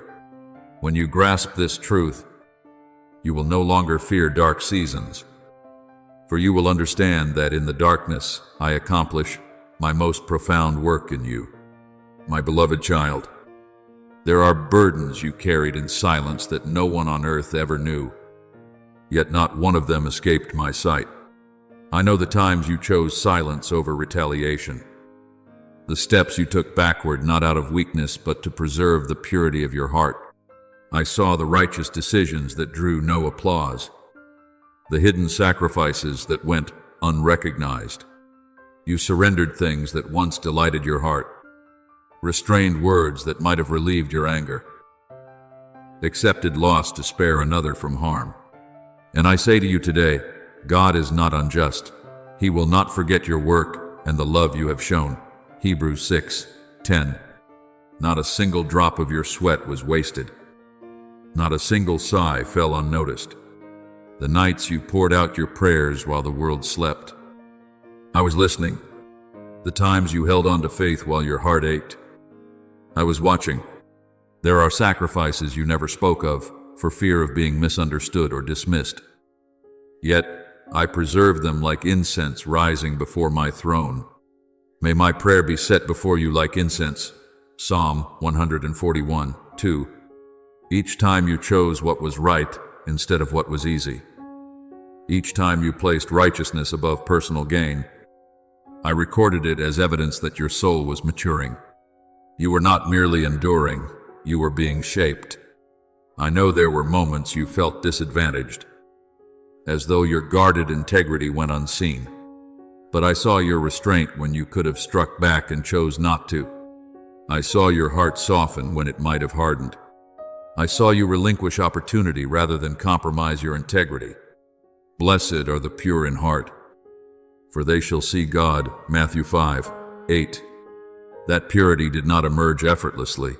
It was formed through quiet and painful decisions. And I have used those very choices to fortify your spirit for the glory that lies ahead. It is not by accident that I often unveil turning points at the break of dawn. Dawn is not the blazing brightness of noon. It is the gentle transition between night and day. Light has appeared but has not yet reached its full radiance. Hope has risen but is not yet fully defined. That moment mirrors your own soul. You have passed through enough darkness to cherish the light. You have been softened through trial so that you can receive what is new without arrogance. You have learned how to wait without losing the sincerity of your heart. Weeping may endure for a night, but joy comes in the morning. Psalm 35. That morning does not arrive by chance. It is the fruit of a long night you faithfully endured. Remember Hannah, the woman once regarded as barren and misunderstood in the temple, as she poured out her anguish in prayer. No one comprehended her sorrow. Yet I heard her whisper in the quiet of her distress. From that hidden prayer I gave her Samuel, a prophet who would shape an entire generation. The Lord remembered her. 1 Samuel 1:19. Do you see? Prayers unknown to others can open a new season for the future. Faithfulness in the dark is always answered by me in the light. Beloved, the sacrifices you considered small have become the foundation for greater entrusted gifts. I do not bestow glory upon those who have not learned humility. I do not release a new season to a soul unrefined. You walk through the furnace without losing your tenderness. You cross through night without surrendering your faith. Therefore, when I open your dawn, you will not be overwhelmed by its brightness. You will receive it with a peace formed long before. This is a moment of transition. Light has touched the horizon of your soul. Shadows of night may still linger, yet the new day has already begun. Do not fear the indistinct edges of this hour.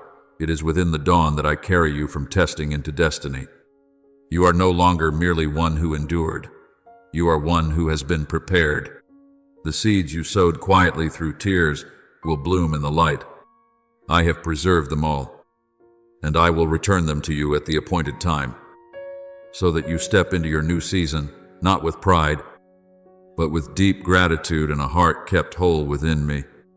My beloved child, there is a form of solitude no words can fully express. It is not the absence of people around you, but the inward separation of the soul when you sense you are called to something greater than what your eyes can see. Yet no one else perceives it. I have watched you walk through such days. You continued to smile, to work, to stand among crowds, while within you was a profound stillness.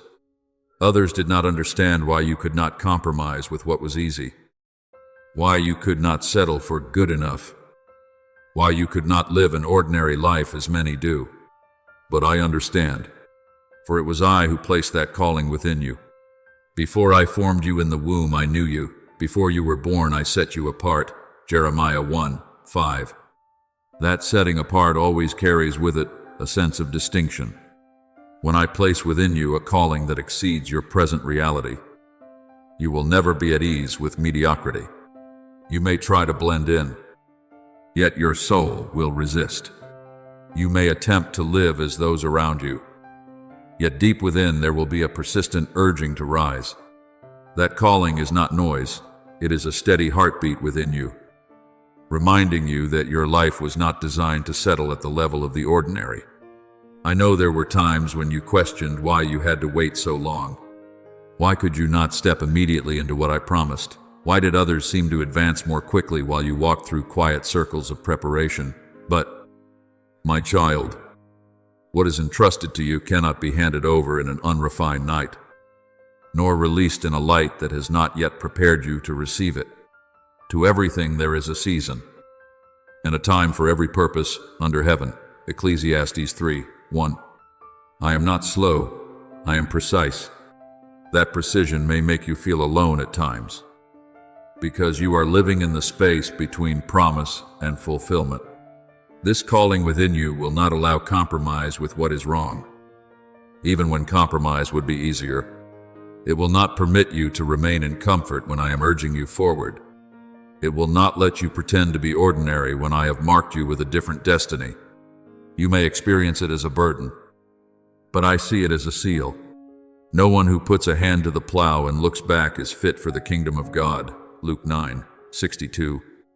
Once I have placed your hand upon the plow of your calling, you no longer belong to half-hearted ways of living. There were nights when you felt out of place in the world, as though you did not fully belong anywhere. Yet that sense of displacement is evidence that your soul is oriented towards something higher. You were not created merely to exist. You were created to carry out what I have ordained. Therefore, your turning point cannot arrive casually. It must come on the appointed day, at the appointed hour, at the precise moment of dawn when night has fulfilled its purpose and light is ready to be received. Dawn is the intersection of two realities. Darkness has not completely disappeared, yet light has begun to prevail. That is the image of you. You have journeyed deeply enough through trial that you no longer fear the dark. You have learned enough lessons that you will not be overwhelmed by the light. I do not release inheritance while you are immature, nor do I withhold it once you are ready. I give when your soul is mature enough to carry glory without losing yourself. Therefore, do not interpret your solitude as evidence that you are off course. See it instead as confirmation that you are walking a path few understand, yet one I have designed. You are not forgotten among the crowd. You are set apart for preparation. And when the hour I appointed arrives, you will understand that every waiting day, every moment of feeling different, every sense of not belonging to the former place was part of my design. Beloved, I am the one who placed the calling within you, and I am also the one who will complete it. When I open your dawn, solitude will become affirmation. The silent years will become the foundation for a clear voice, and you will step into your inheritance not as one surprised, but as one long prepared, deepened in darkness, strengthened in waiting, and established in the very calling I inscribed upon your heart. My beloved child, receive my words with the gravity of something inscribed in eternity. The turning point before you will not merely redirect your path, it will elevate who you are. From that moment onward, you will no longer be perceived as one waiting for a better future. You will be recognized as one who carries an appointed inheritance. The Spirit Himself bears witness with our spirit that we are children of God. And if children, then heirs. Romans 8:16-17. You are no longer sustained by fragile hope. You walk in the identity of one who belongs to the estate. Understand this clearly. Inheritance is not a sentimental gift granted out of pity. It is the rightful portion of a son or daughter. No force can seize it. No spirit can distort it. No person can replace the position I have determined for you. What belongs to you was written into my intention before you learned to speak your own name. Blessed is the one you choose and bring near. Psalm 65:4. That choosing does not fluctuate with circumstances. It stands firm upon my decree. Through the years, I have kept your portion in the treasury of heaven, as a father reserves the finest portion for a child not yet strong enough to carry it. You may have believed you were delayed, yet you were being shielded from a weight beyond your earlier capacity. I do not release prematurely what would cause you to stagger. I wait until your soul is deep, your faith resilient, and your identity secure. Whoever is faithful in very little is also faithful in much. Luke 16:10. The days you persevered in small responsibilities were evidence that you were maturing for greater ones. I saw every step you took through testing. I watched you endure without bitterness, wait without abandoning trust, stumble without losing your sense of who you are. The furnaces you interpreted as delay were in fact reinforcement. Just as gold is refined in fire to remove impurities, I use circumstances to reveal and strengthen what is genuine within you. Your faith more precious than gold, though tested by fire. 1 Peter 1:7. You were not merely tested, you were refined to carry what I am about to place in your hands. Remember the story of the prodigal son. When he returned, the father did more than forgive. He restored the finest robe, the ring, and the sandals, signs of heirship. Bring out the best robe and put it on him. Luke 15:22. Do you see? Position is not erased by a difficult journey. What belongs to you because you are a child remains yours. Yet, there must be return, growth, and awareness of identity for that inheritance to be worn rightly. You have walked that path. You have grown through seasons of testing without losing humility. And now you are prepared to bear what has always been yours. Now, I declare, you have matured enough to carry your portion, not because weakness has vanished from you, but because you have learned how to stand firm within it, not because you have become flawless, but because you have come to know that you belong to me. Inheritance is not entrusted to one still searching for identity, it is given to one who is settled within it. You are no longer someone striving for recognition. You are one who knows you are affirmed from heaven. From the moment this turning point unfolds, your stature will shift. The way you think will expand. The way you walk will steady. The way you interpret challenges will transform. You will no longer react as one defined by lack. You will move as one secure in portion. The Lord is my chosen portion and my cup. You hold my lot. Psalm 16:5. What is yours is not fragile, it is safeguarded by me. Therefore, do not fear the responsibility that accompanies inheritance. Do not retreat when I lift you higher. I do not entrust this to you for pride, but for purpose. You will not stand outside the threshold looking inward. You will step inside as one invited and appointed. You are not merely hoping, you are carrying. Beloved, I have awaited this moment no less than you have. I have watched you grow through every trial and persevere through every season of waiting.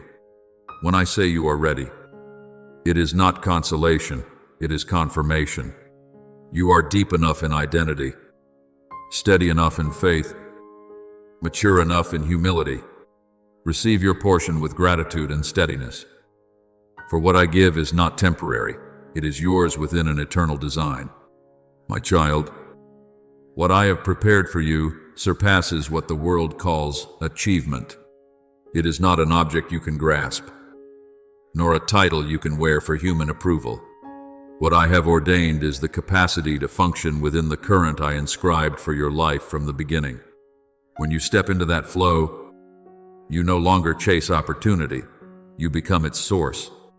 I have set before you an open door, which no one is able to shut. Revelation 3:8.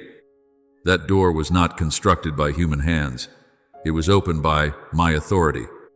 And when I open it, you step through with the assurance of an heir. Understand this, when you stand in the place I appointed, your words cease to be mere speech. They become declaration. I will give you the keys of the kingdom of heaven. Whatever you bind on earth shall be bound in heaven, and whatever you loose on earth shall be loosed in heaven. Matthew 16:19. This promise is not for those who seek status, but for those rooted in identity. When you speak in union with me, your words carry weight. When you close what must be closed, it remains sealed. When you open according to my will, the current begins to move freely. This authority does not arise from effort, but from alignment between you and me. From the beginning I declared, be fruitful and multiply. Fill the earth and subdue it. Genesis 1:28. That charge was not limited to an ancient generation. It reflects the design of those I have chosen. You were not created to survive within the boundaries of fear or compromise. You were formed to shape the environment you enter. When your feet touch ground under the authority I grant, the atmosphere begins to shift, not because you display force, but because light causes darkness to retreat. The light shines in the darkness, and the darkness has not overcome it. John 1:5. I anoint you first not in the realm visible to human eyes, but in the deeper sphere of spiritual influence. This influence does not require applause to exist. It does not depend on recognition to be legitimate. It flows from my placement of you in position. When you walk in the peace of one who knows they belong to me, your presence itself becomes a catalyst. You will notice that in certain places you enter, the atmosphere grows lighter, that wandering hearts begin to find direction simply because you are there. You will not need to raise your voice to be heard. Even your silence will carry meaning. You are the salt of the earth. You are the light of the world. Matthew 5:13-14. Salt does not need noise to preserve. Light does not need validation to shine. Remember Peter when he entered Lydda and Sharon. Scripture records that many turned to the Lord not merely because of his words, but because authority moved through his presence. Acts 9. This is evidence that when I confer authority, environments respond. You do not need to strain to generate influence. Influence flows naturally when you remain aligned with me. Darkness does not debate with light, it withdraws. Beloved, do not confuse authority with pressure. Authority is the deep peace of one who knows they have been commissioned. It does not coerce, threaten, or parade itself. It simply exists and operates. When you live within the current I have written for you, those who are searching will sense something within you. They may not be able to name it, but their spirits will recognize it. This is not the magnetism of personality, it is the imprint of heaven. I do not grant you authority so that you may elevate yourself. I grant it so that you may restore what has been distorted. When you step into territory I assign, you carry order into chaos, hope into confusion, light into obscurity.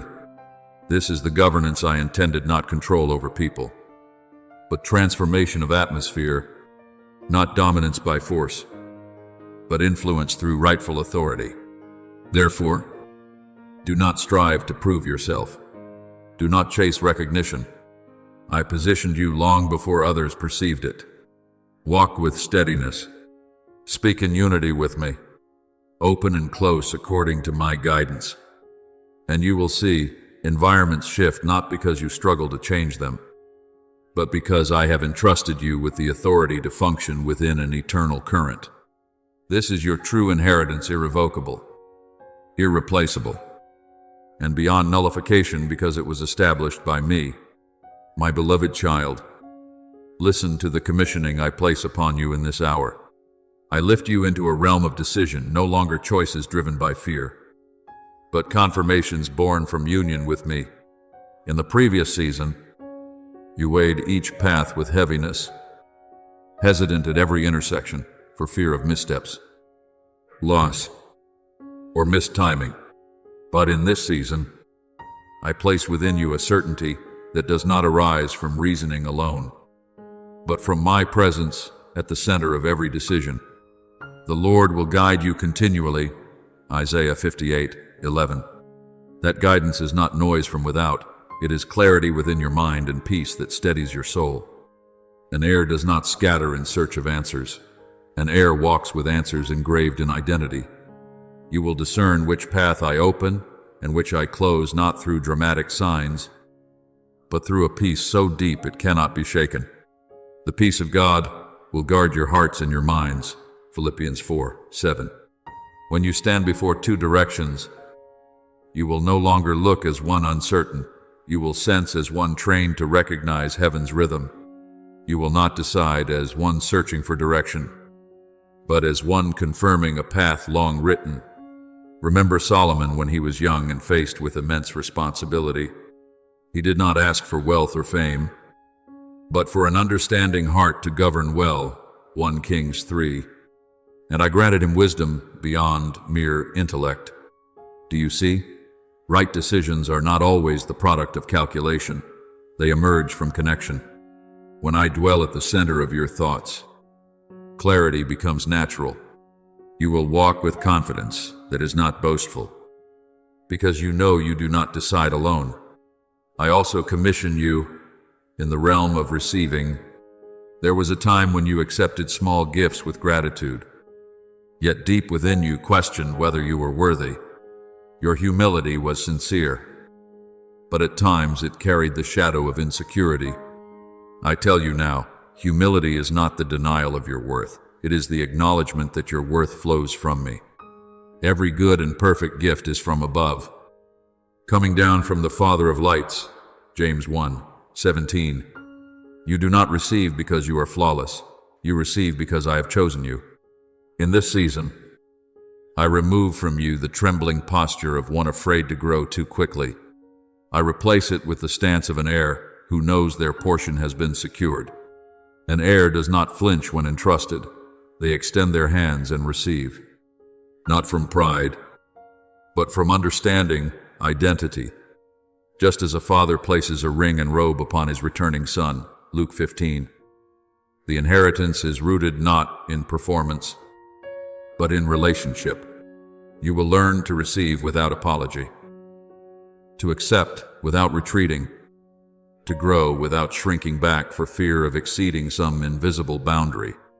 I am not threatened by your growth. It is my desire that you mature and expand into all I have prepared for you.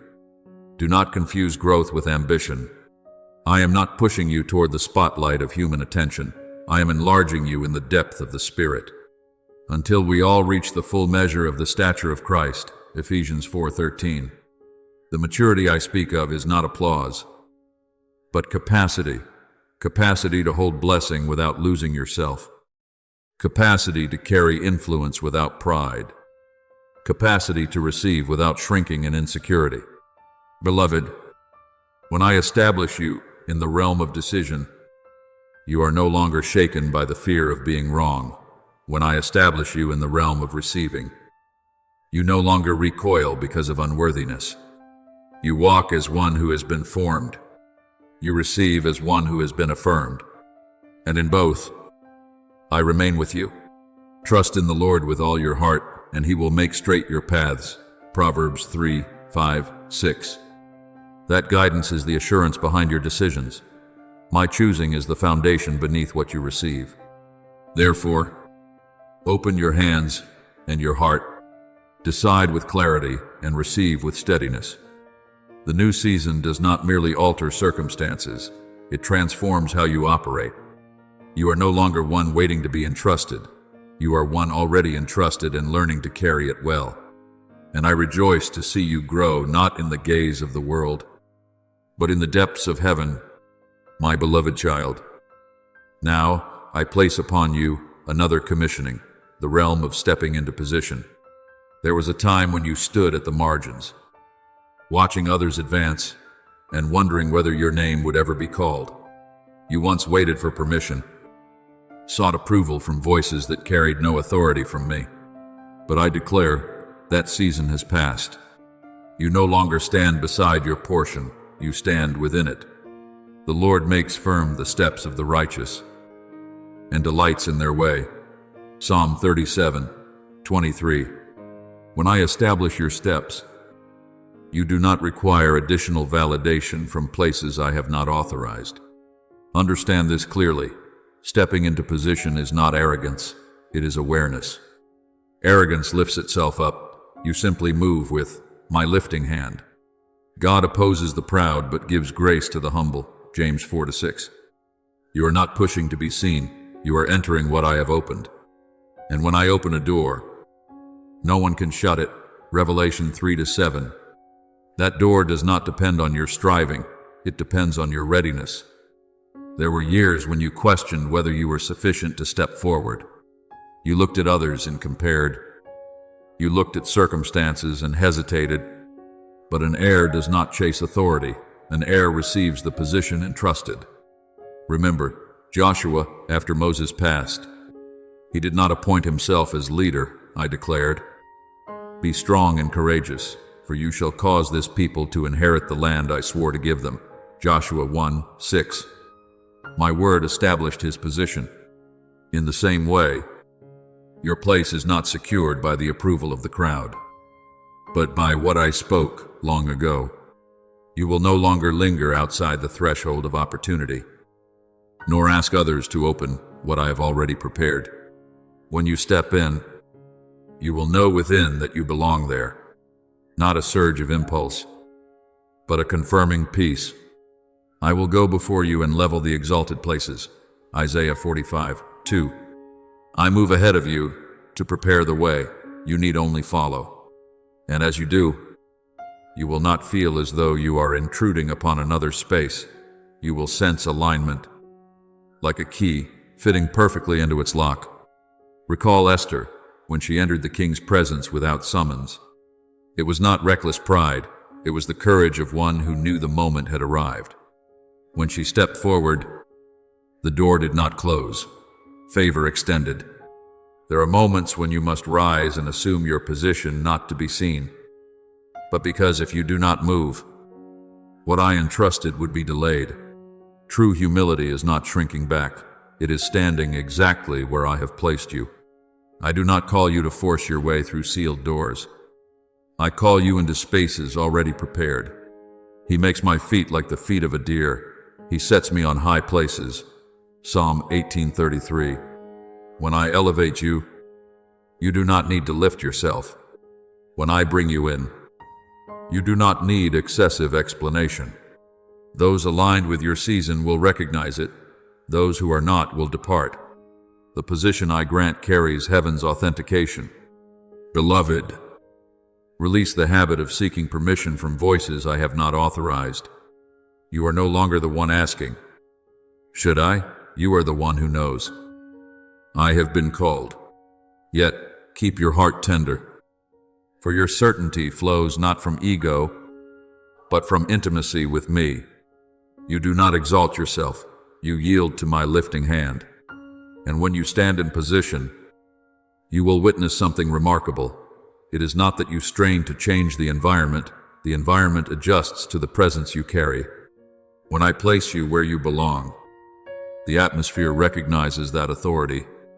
Step in with peace, with humility, and with resolve. This door is yours, not because you competed for it, but because I opened it. My beloved child, hear me now. I place upon you a commissioning of acceleration, but not a speed born of anxiety or self-driven effort.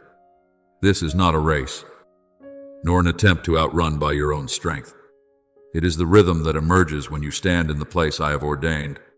Right position carries the right current, and the right current carries the appropriate pace. When you are centered in my will, you do not need to force movement, you simply align and flow. In their hearts, humans plan their course, but the Lord establishes their steps. Proverbs 16:9. When I guide, you do not push. Think of a vessel upon the open sea. If it rows against the current, it exhausts itself and still moves slowly. But when it enters the strong current, aligned with its course, it is carried far without excessive strain. So it is with you. This season does not require you to increase pressure. It calls you to settle into the place I have assigned. When you stand where I have positioned you, time no longer chases you as an adversary, it becomes your companion. He has made everything beautiful in its time. Ecclesiastes 3:11. That beauty is not merely the outcome, it is the synchronization between you and the appointed hour. There were years when you felt slowed, as though held back while others advanced quickly. Yet those pauses were not regression, they were alignment. Just as an arrow must be drawn backward before it is released to travel far, I held you in restraint to prepare you for momentum. And when the moment comes, the arrow is no longer tense, it flies along its ordained trajectory. Those who wait upon the Lord shall renew their strength. They shall soar on wings like eagles. Isaiah 40:31. Soaring does not come from strain, but from renewed strength I impart. I declare that in this season, opportunities will no longer pass before you as unreachable prospects. They will come toward you, because you have been set at the right coordinates. Doors once sealed will open not because you knocked harder, but because you have arrived at the appointed time. What once felt heavy will grow lighter, for you are no longer bearing it alone. My yoke is easy and my burden is light. Matthew 11:30. When you walk with me, the nature of the burden changes. You will notice that what once seemed distant is drawn near. What once moved slowly begins to quicken. not because you are running faster, but because the current has shifted. Remember Peter, who labored through the night without catching anything, yet when I instructed him to cast the net at the right place, the catch overflowed. Luke 5. An entire night of effort did not equal a single act aligned with the moment. Your acceleration in this season is the same. It does not arise from hours of exertion, but from obedience at the appointed time. Beloved, do not confuse acceleration with haste. Acceleration is when all things move in harmony, your soul at peace, your mind clear, your steps in rhythm with my will. You are no longer dragged by former delays. Time that once caused anxiety now becomes the foundation that supports you. I do not send you running ahead of me. I move you forward with me. And when I move, you move. Therefore, guard your heart in its proper alignment. Do not drift to the left through fear, nor veer to the right through ambition. Remain at the center of the current I have written for you. From that place, momentum will arise naturally. You will look back and marvel at how far you have traveled without exhaustion. You will see what once seemed like distant dreams now standing close before you, and you will understand acceleration is not about moving faster, but about being positioned correctly within my eternal design. My beloved child, now I place upon you the final seal, the realm of legacy. You no longer walk only for the present day, nor merely toward immediate goals. Your life is woven into a tapestry broader than your sight can comprehend. You do not live solely for those beside you, but for the footsteps that will follow long after yours have passed. The Lord keeps covenant and steadfast love with those who love him to 1,000 generations. Deuteronomy 7:9. What I cultivate in you today will echo across generations. Understand this clearly. Legacy is not a record of accomplishments, nor a name preserved in memory. Legacy is a current one that springs from faithfulness, flows through refinement, and leaves a lasting imprint. You may achieve many things, but what endures is not the height you reached, but the integrity of your soul as you ascended. The righteous who walks in his integrity, blessed are his children after him. Proverbs 20:7. That integrity becomes the foundation upon which others build. There were seasons when you stood in obscurity, unaware of who might be watching. Yet I tell you, what you sow in quietness becomes a pathway for those who follow. Remember Abraham, who left his homeland without knowing his destination. He walked by faith, and that obedience became the foundation of a nation. Abraham believed God, and it was credited to him as righteousness. Romans 4:3. The faith of one can shape the destiny of many. So it is with you. Your perseverance today does more than sustain you. It prepares a way for others to learn how to stand through the witness of your life.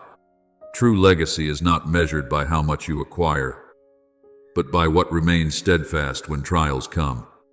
It is a current of enduring faith, a stream of perseverance through adversity, a testimony of one who stood when collapse seemed near, who believed without sight, who walked in light while shadows lingered.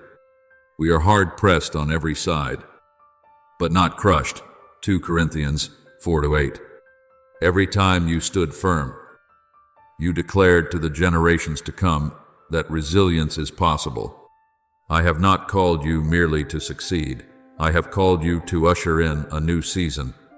When you step into the timing I have ordained, you do more than alter your own circumstances. You create space for those who will come after you. As Joshua led the people across the Jordan, stones of remembrance were raised to testify that heaven had moved. Do you see? The actions of one generation become the memory that shapes another. Therefore I declare, with final authority as the giver of seasons, rise into your inheritance. Do not narrow your vision to the present moment. Do not confine your steps to what feels easy or safe. You are called to live with the awareness that every decision you make today is writing the history of tomorrow. Step into your heirship with humility. yet with firmness. Operate as one commissioned not from pride, but from responsibility. You do not live only for yourself. You live to shape the atmosphere for a generation. You live to demonstrate that faithfulness in darkness is never wasted. You live to reveal that testing does not extinguish, calling it refines it until it shines. And when you complete this journey, those who follow will find a clearer path because you dared to walk first. So, my beloved, live as one appointed to shift seasons. Believe as one who knows they do not walk alone. Stand as one established. Your legacy is not something that begins after you are gone. It begins today, in every step you choose, in every word you release, in every decision you hold steady. And I am with you, from generation to generation, ensuring that the current I began in you will not run dry. My child, when you leave this word, you do not depart as one merely comforted, but as one sealed with heaven's affirmation.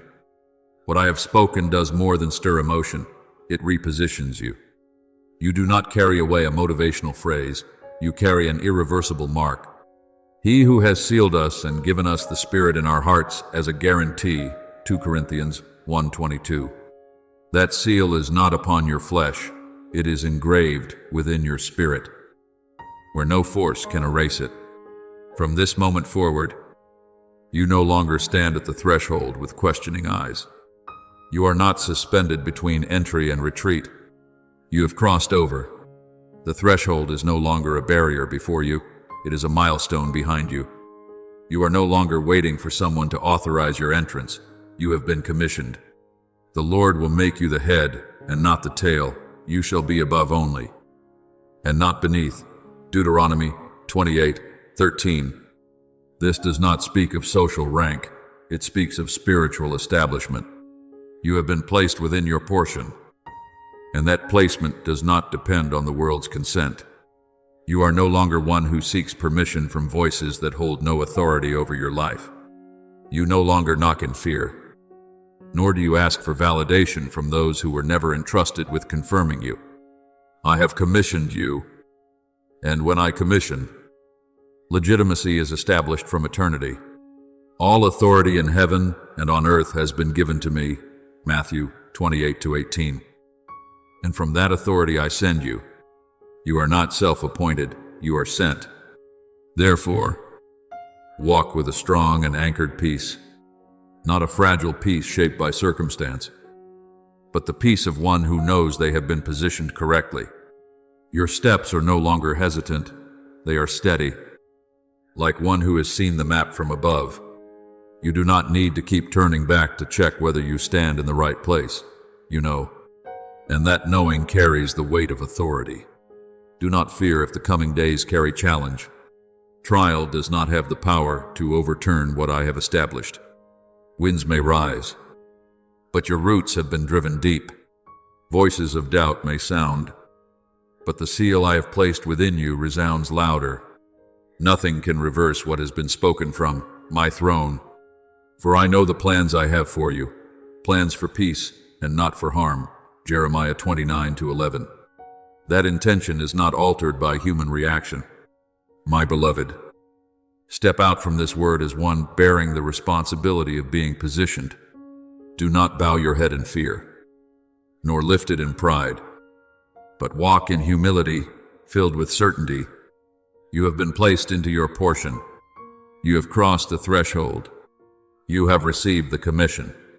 From here forward, every step you take will no longer be exploratory, but confirmatory, affirming what was written for you before the dawn of creation. And now, before you continue in the seal of legacy I have set upon your life, incline your heart deeply and let your inner voice rise like incense in the holy place. Open your soul before me with complete sincerity, offering yourself wholly in prayer without concealment. Almighty God, you who inscribed destiny before the first light of my life, I ask that you strengthen my heart to carry the weight of one called into inheritance. Do not allow me to live carelessly in days of ease. nor to withdraw when trials arise. But grant me a spirit steadfast as a pillar within your temple, so that generations to come may look upon my life and find an unshakable foundation. Teach me to remain conscious that every step I take today engraves the future of those yet unborn, so that I will never despise quiet faithfulness. For it is in hidden places that you are building a current that will endure. Eternal Father, I also pray that you would refine the motives within me, so that what I leave behind is not mingled with the pursuit of reputation, but purified by love and reverent awe. Let my words carry life, my decisions carry light, and my actions reflect your radiance.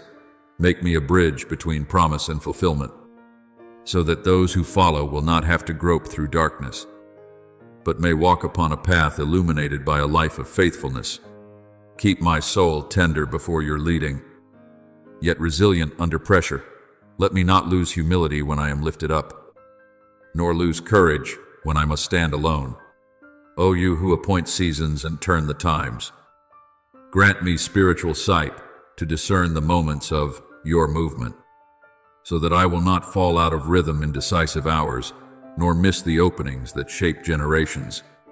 Teach me not to live only for the present, but to remember that every choice today is writing a chapter for tomorrow. Plant within me a steadfast faith that holds firm in obscurity, so that when those who come after look back, they will see a life that trusted you to the end. Enable me to stand firm in testing, not to display my own strength, but to testify that your grace is sufficient in every circumstance. Lord of life, I lift this petition before you.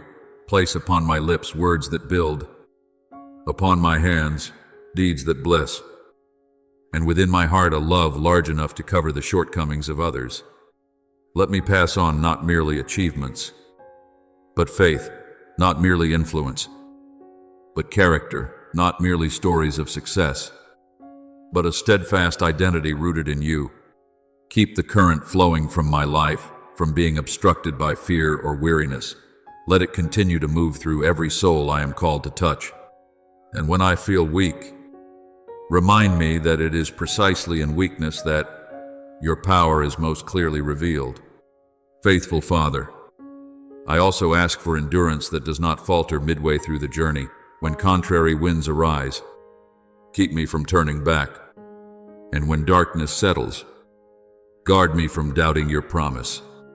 Make my life a marker of hope in a generation quick to lose heart, a voice of truth amid a multitude of competing sounds. Let my story not remain isolated, but become a song that strengthens those who come after and in difficult decisions. Grant me the courage to choose what is right over what is easy, obedience over compromise, light over shadow. Amid these petitions, my heart also rises in deep gratitude.